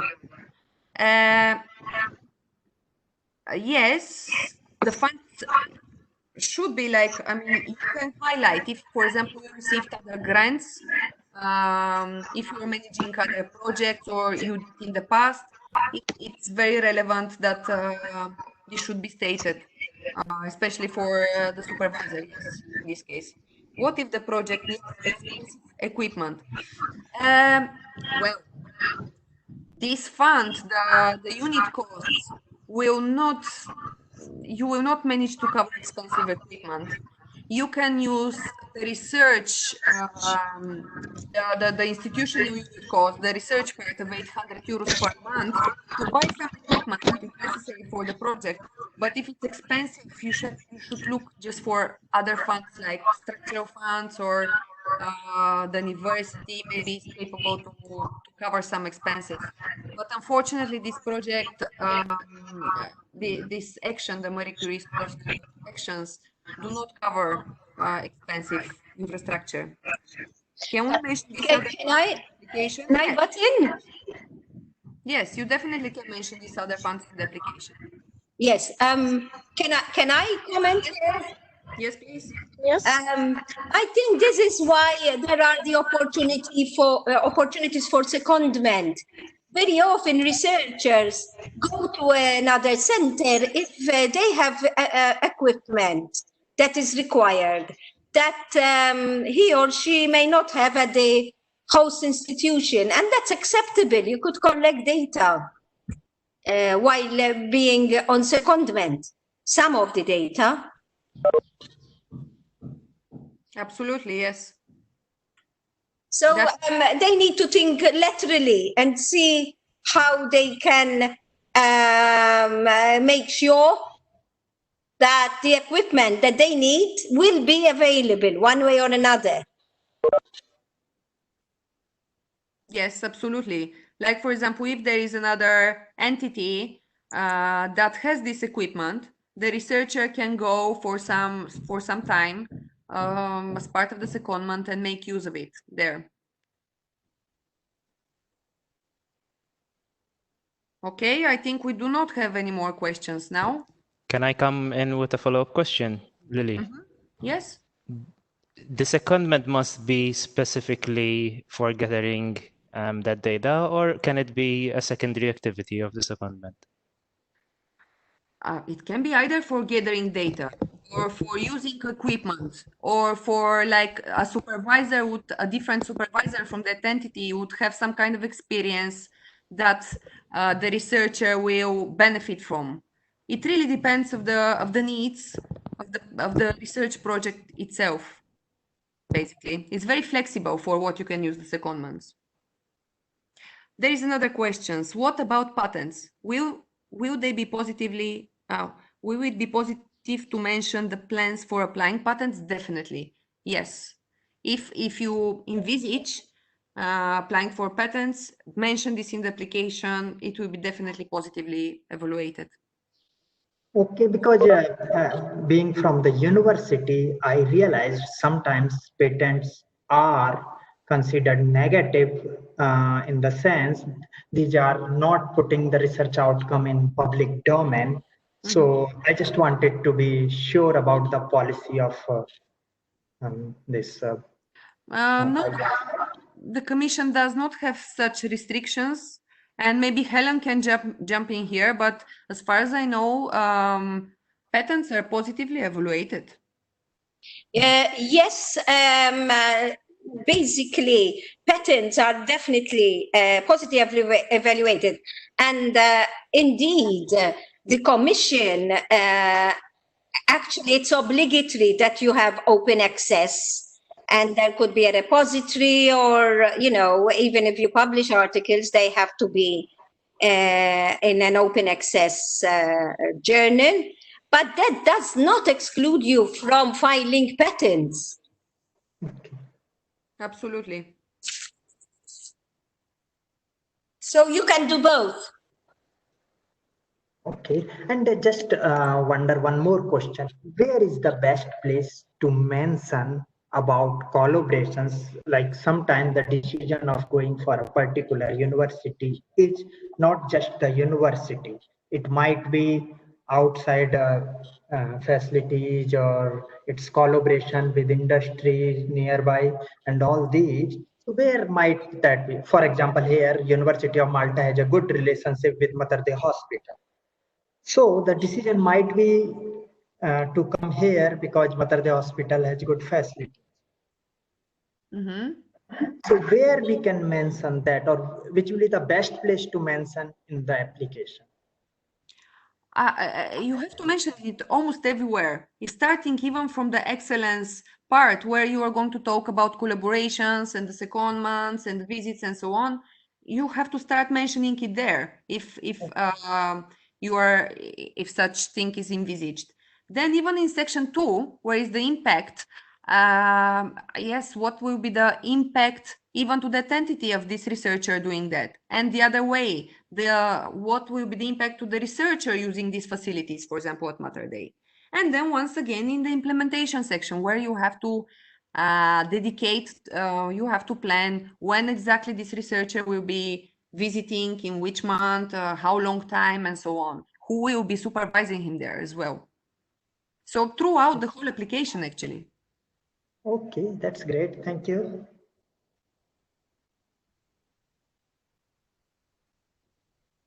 I do not see any other questions for now. So what we are going to do is like this recording, that the session has been recorded. We'll be sending it to you. So if you just want to go back while you are working on the actual application, you can make use of it. I also send you my my presentation as well. And thank you very much. And I hope that it has been useful for you. And I wish you very, very, very good luck for the application. And please do contact me with any kind of questions that you have related to your proposal. And yes, if you wish to send me your draft proposal, and I can review it and provide you detailed suggestions, tips, and recommendations. Somebody is asking a question. Can we ask questions before submitting?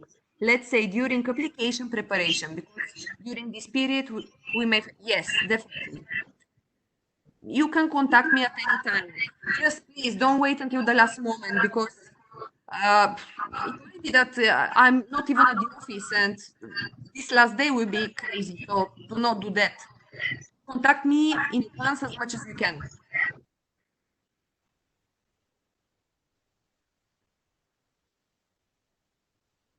So yes, now please, before you go, we're going to respond a very, very brief questionnaire, just to help us to improve for the future.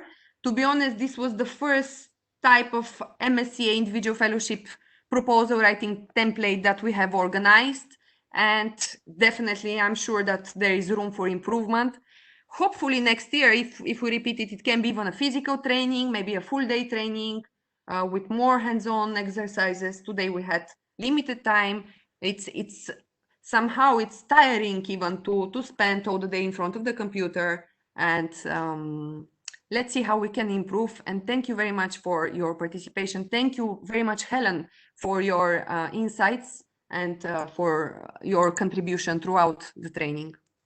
My pleasure. Thank you for the invitation, and I felt that all the questions were posed by the participants were very valid questions, and it reflects their thinking and their motivation to actually apply. So keep it up and good luck.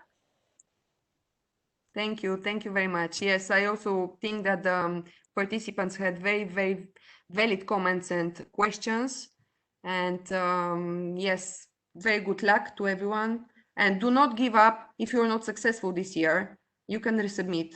As you see, it's happening quite often. But nevertheless, I hope you are very lucky and you manage to get it funded right away. So please just fill in the questionnaire. It's just very brief for some feedback, and then you're free to leave. Thank you. Thank you, Lily. Bye. Bye-bye. Thank you. Bye.